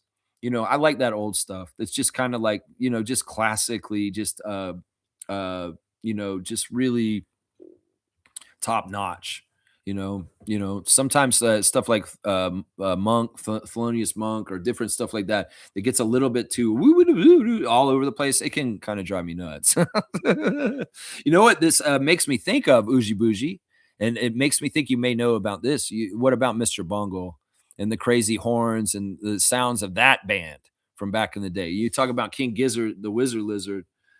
Well, let's go back to the 90s and talk about Mike Patton's other band, Mr. Bungle, combining acid jazz with heavy metal with all kinds of different genres in it. It's so crazy. Yeah, good stuff, man. We're talking some music today. I love it. I love it. Yeah, Stargate's saying, yeah, Benny Williams, formerly of the Yankees, is very good too, man. Salute, Stargate. I'm gonna give you a dunk, man. And seriously, man, anything last night, I think that what was happening with us last night is, in some ways you were right, but I didn't want to admit it. And in some ways also I was being protective to the Raptors. And you know how I am.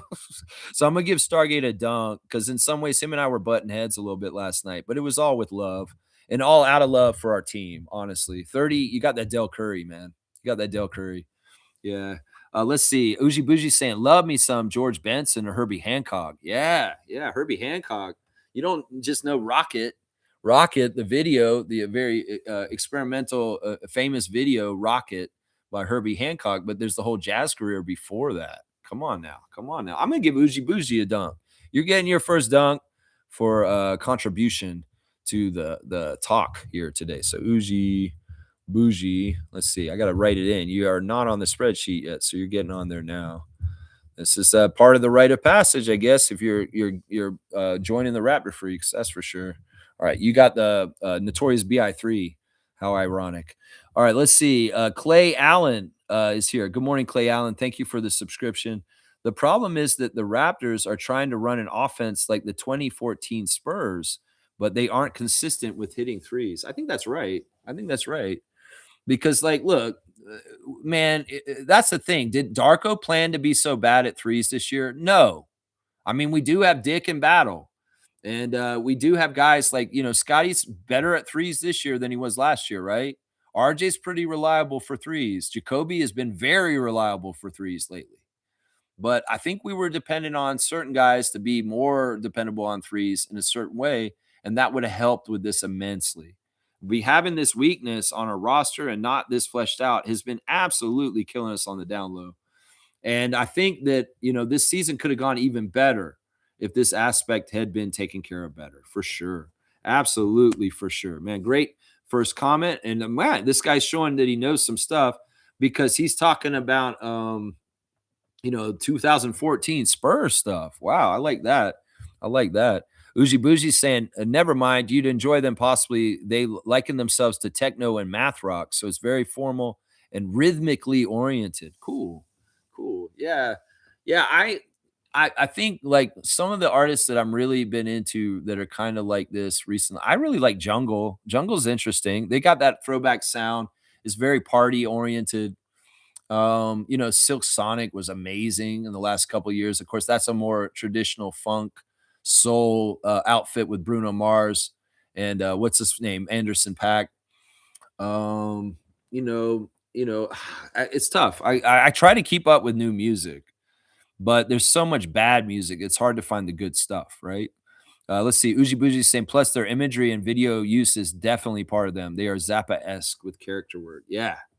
Yeah. I can get behind some mothers of invention kind of stuff for sure. For sure. Yeah. Bernie Williams, the Yankee.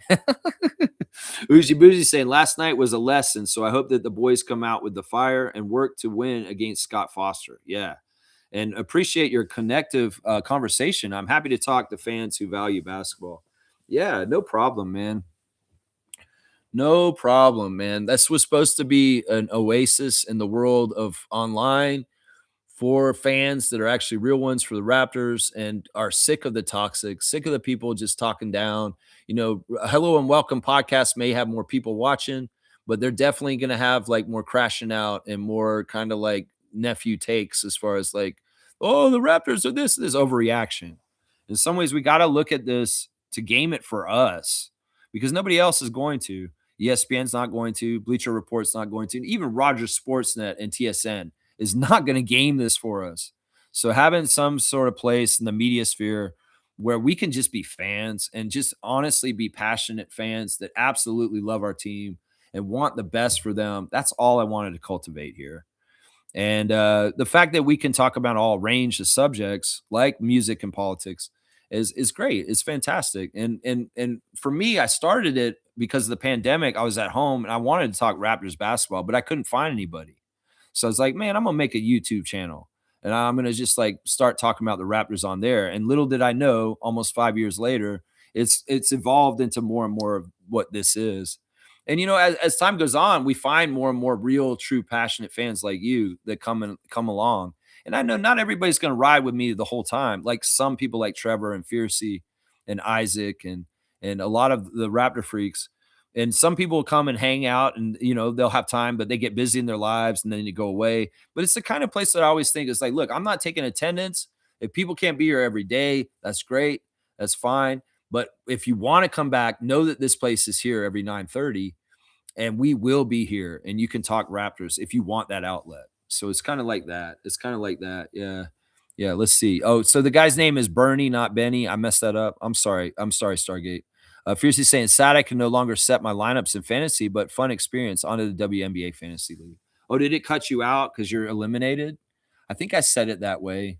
I think part of the reason why I did that was because last year there was some really bullshit things that happened where people unloaded their roster to help people in the playoffs and they like dumped all their best players so people could pick them up, or they did weird trades too.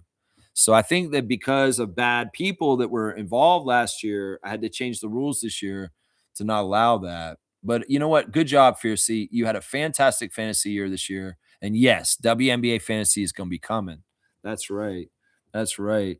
Let's see. Best of luck to the 8 remaining teams. Mr. Quasimodo saying that game was embarrassing. I blame how the camera was so zoomed in. That's an interesting new one. I don't know if I can make justification for that one, but I like it. It's a different kind of approach. The camera was too zoomed in. That's pretty good. Fiercely saying, silly question. Do the 8 remaining managers get to pick players from the eliminated rosters? No. And that was what I was describing. We don't want to happen. So yeah, you can't unload your best players to me, Fiercely, or anybody else, unfortunately. Uji Buji saying your perspective and genuine personality is a valued space online. There is the media side and the fan side. You seem to understand and value both. I appreciate that. I'm definitely a fan first. And that card I used as an excuse with a lot of people. It's like, look, I don't have to be exactly right. I'm a fan. If I was media, I'd have to get the facts right. In some ways, I can't say some of my personal opinions if I'm media, right? You have to fit inside the box of whatever media you're working for. That's why if one of those companies wanted me to come and work for them, I'd say no, because I value my freedom of speech and my ability to speak freely on what I feel about everything more than getting a paycheck from them. And yeah, I do have media training. That's the other part of it is I went to school at Florida State, and my undergrad, I studied creative writing for media, for radio, and I did a minor in communication. And I actually worked on sports radio in Tallahassee at Florida State, and I covered Florida State football games and other sports. So there is a true actual media training behind me along with the fan side, but I'm definitely a fan side person. William Lou's a good example of this. He was a fan who became a media person, but now he's kind of on the outside again because he's not on the Raptors show anymore with Hello and Welcome. So he kind of blurs that line a little bit because he can crash out like a fan and act like he cares about the team. People like Brad Fay and Daniel Michaud, how much do they really care about the Raptors winning? I wonder about that. Well, I care a lot. I appreciate this. This is a very nice compliment, Uji Bougie. And I appreciate, once again, you've been a great breath of fresh air. We always love having new people come in, especially people that get it. And you seem to get it, which is awesome. Clay Allen's saying, for people that are negative, need to realize this is a testing period for the Raptors to see how far this group can go. And this is just the time to make the playoffs. Exactly. Once again, everybody wants championship or bust mentality. It's a very bad mentality to have. It's just not realistic in this entire world. We win one championship in 2019, and Raptors Nation thinks that that's just occurrence that should happen regularly. It's very, very difficult. And we look at what we did last year. We got 30 wins. We built from our 25 wins the first year of Darko. That was going in the right direction. This year, we are well past 30 wins already, and we're going to the playoffs. So this is a successful year no matter what, because we just wanted to build off last year and do better. And one of the main goals this year, like they said at the beginning of the year, Brandon and all this, said we want to make the playoffs this year. So let's make the playoffs and don't fuck around with the play-in, Raptors. You need to beat the Jazz tonight. Seriously. So, yeah, I love this perspective by Clay. I think it's right. It's like temper your expectations, Raptors Nation, and understand that, this year has been a huge success no matter what happens for the rest of the year. No matter what happens for the rest of the year. We're a work in progress. We're a young team, and they are getting experience and getting better through doing what they're doing right now, even if they fail. They learned something last night. Trust me. They learned something last night. That's right. Stargate saying, no, Lex, you're right. The same Bernie Williams of the Yankees is who I'm referring to. He's a jazz musician, very good guitar player. It's the same dude? Seriously? Wait. Bernie Williams, who played for the Yankees. He's like a Hall of Famer for them or something. I don't know if he's Hall of Famer, but he's definitely one of the greatest Yankees. They love him. He's actually a jazz musician also in his post-playing career. Whoa, that's crazy. That's really interesting. All right. I'm going to give you another dunk, and I'm going to give Uji Bougie another dunk too. So he's going to that 6. He's going to 6. And Stargate, you're jumping up to 33. You got that Trace Jackson Davis 33. I think he's 33, right? He's either 33 or 32. I don't remember. All right, let me get the rundown and get out of here. I know that I have some tabs I didn't do yet. Let me just check them real quick. Instagram stories. We got Chris Boucher at home hanging out with his kids, having fun with them, playing with the kids. Yeah, Chris has got a charmed life. He's got millions of dollars. He may not be playing in the NBA right now, but Chris Boucher is a great Canadian Raptor, and that'll always be true. Kelly Olynyk's eating some crazy sashimi and sushi once again. This guy's driving me nuts with his sushi picks. He loves the food, man. Kelly Olynyk, if you don't have a show on Food Network Canada after you retire, there's a travesty. You need to have a foodie show, maybe even with your wife, Jen, where you guys go and eat food and talk about it on Food Network Canada. Because seriously, this dude is a foodie, man. Monica Wright Rogers, the GM of the Toronto Tempo, is celebrating her wedding anniversary. 8 years married at this point. Such a sweet, lovely couple. And congratulations to them. As I said yesterday, I don't know what was going on with the Raptors, but Colin Murray-Boyles was running around in the desert at 7:55 in the morning yesterday morning, just so y'all know. And I don't like that. Let's see.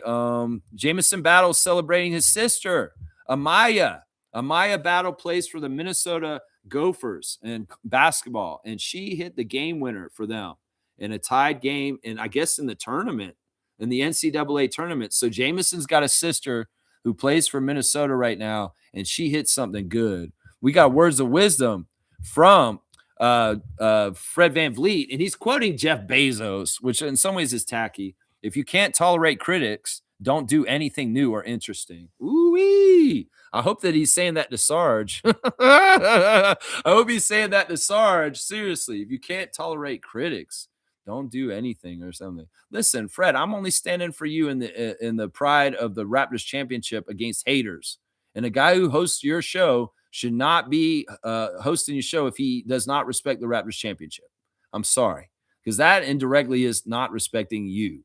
You don't respect the Raptors championship. You don't respect Fred's biggest accomplishment in his life, Sarge. And I don't know why you can't see that. That's just the truth right there. All right, I did the Raptors Reddit reaction. I did that. Let's see if there's any breaking news on the Raptors right now. I don't see anything at the moment. No, nope, nothing on there. All right, so we'll do a wrap up real fast and get out of here. Yeah, Bernie Williams also been on Seinfeld. Yeah, and Keith Hernandez too, right?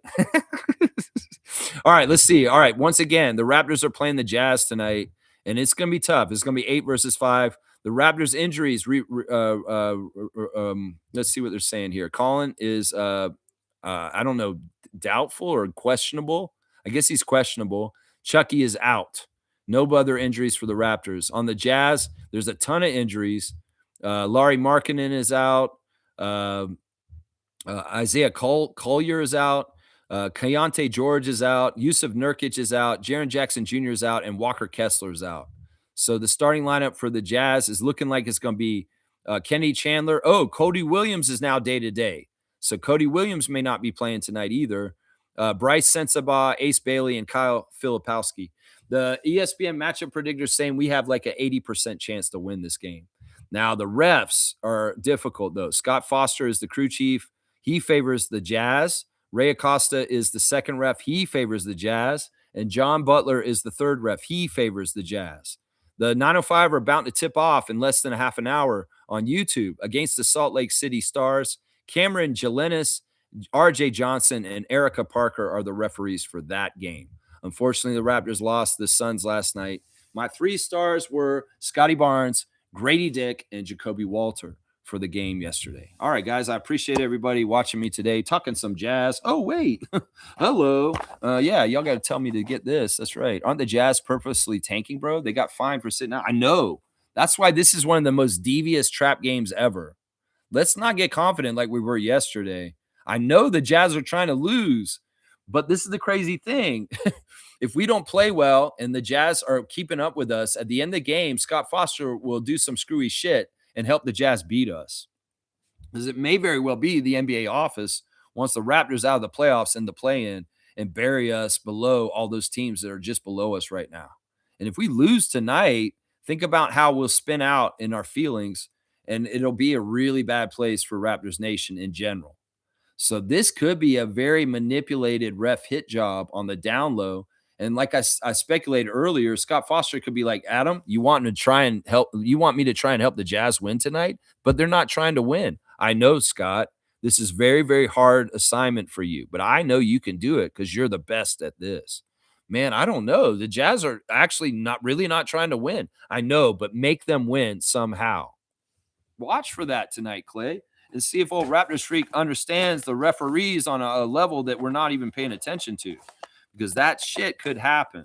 If you see this game's close at the end of the night and they see an outcome like what happened against Denver on Friday, you'll know Scott Foster did it, just so you know. All right, here we go, guys.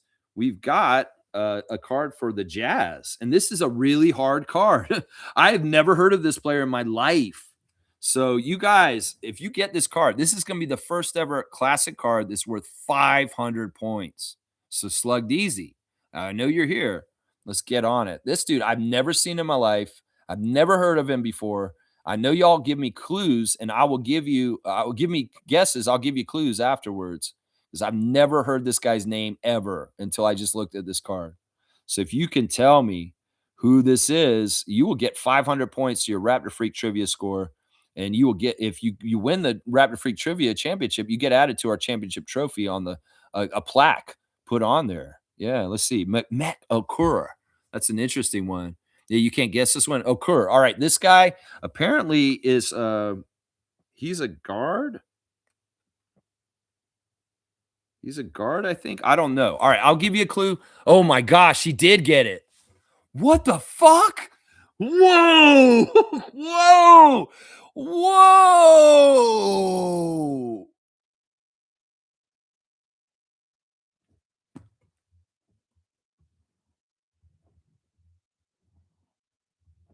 I'm bowing down to Slug Deezy, the king of the classic card. My God, how did you know this, Slug Deezy? Do you have this card? Do you have this set at your house? You have this. It's like I've never heard of Andy Toulson in my entire life. I've never heard this guy's name ever. He's a blind spot in my life. I've never seen this guy in my life. How did you know this, Slug Deezy? Holy crap. Holy crap. Like, guys, have you ever seen this man before in your life? He looks like Tyson Degenhart. But it's like, I don't know this dude. And not only that, this is old. This is an old card from like 91. And this is a dude who played for like 1 year, and that's it. He was a rookie for them. How did you know this, man? I'm amazed. I am in awe of Slug Deezy right now. Holy crap. Holy crap. He looks like one of those random dudes on NBA Jam. That's not that far off, man. In some ways, man, Slug Deezy, you just got a 500-point card, man. That's amazing, man. Yeah, Uji Buji's saying we will see how Scott Foster affects Scotty tonight. He is the one who ejected Scotty on the first call in Denver before and teched him out other times. Yes. Yes, there is a history between Scott and Scotty. And in some ways, Scotty learned something. Don't yell at Scott Foster. You be cheating. Don't yell at him. Don't yell at him. You be cheating because you get in trouble for that. All right, y'all. Thanks for watching. Let's go, Raptors. I mean, I guess I should do my prayer again because it is a game day. And Raptors 905 will be on in like 20 minutes. So maybe you'll see me in the YouTube chat if you guys want to watch that game with me. So, all right, let me just do this real quick. Dear God, thank you for all the blessings and the great life that we lead. I appreciate you for all the things that you provide for us, our shelter, our food, our love with others, and everything that we need to sustain ourselves. All the glory to God above. Without you, we are nothing, for you created us, and I appreciate you and have so much gratitude. Please, I humbly ask of you today to protect the Toronto Raptors from harm, injury on the court, and the Jazz also, and also protect us from a ref hit job from Scott Foster. And hopefully we can get the win tonight because we desperately need it tonight after reeling from a dumb loss to the Suns yesterday. I want to protect everybody across the league in all athletics, March Madness, and sports, and in the world in general. Every citizen, every life organism that you created, and you created it. So in some ways we should be protecting it because if we're really God with God and Jesus Christ and the right things in life, we are protecting life and not destroying it. I appreciate you so much. I know in the end that hopefully those that have done crimes against humanity and injustices will face the music at some point because I have faith, blind faith in you, Lord above. Amen. There you go. All right, there you go. Uji Buji saying blessings are always appreciated and stay healthy, sheltered, and fed, brother. Raps to play well and all to remain from unharmed. That's right. That's exactly right. And well, we'll see tonight, 9 p.m. Eastern time, tip off for Jazz and the Raptors. Yeah, don't mess around and lose to Bryce Sensabaugh and Kyle Filipowski. I mean, seriously, Raptors, come on now. All right, y'all. I'll see y'all tomorrow. We'll react to the games. Hopefully both wins. Let's get the double W's today, Raptors and Raptors 905. Let's go, Raptors!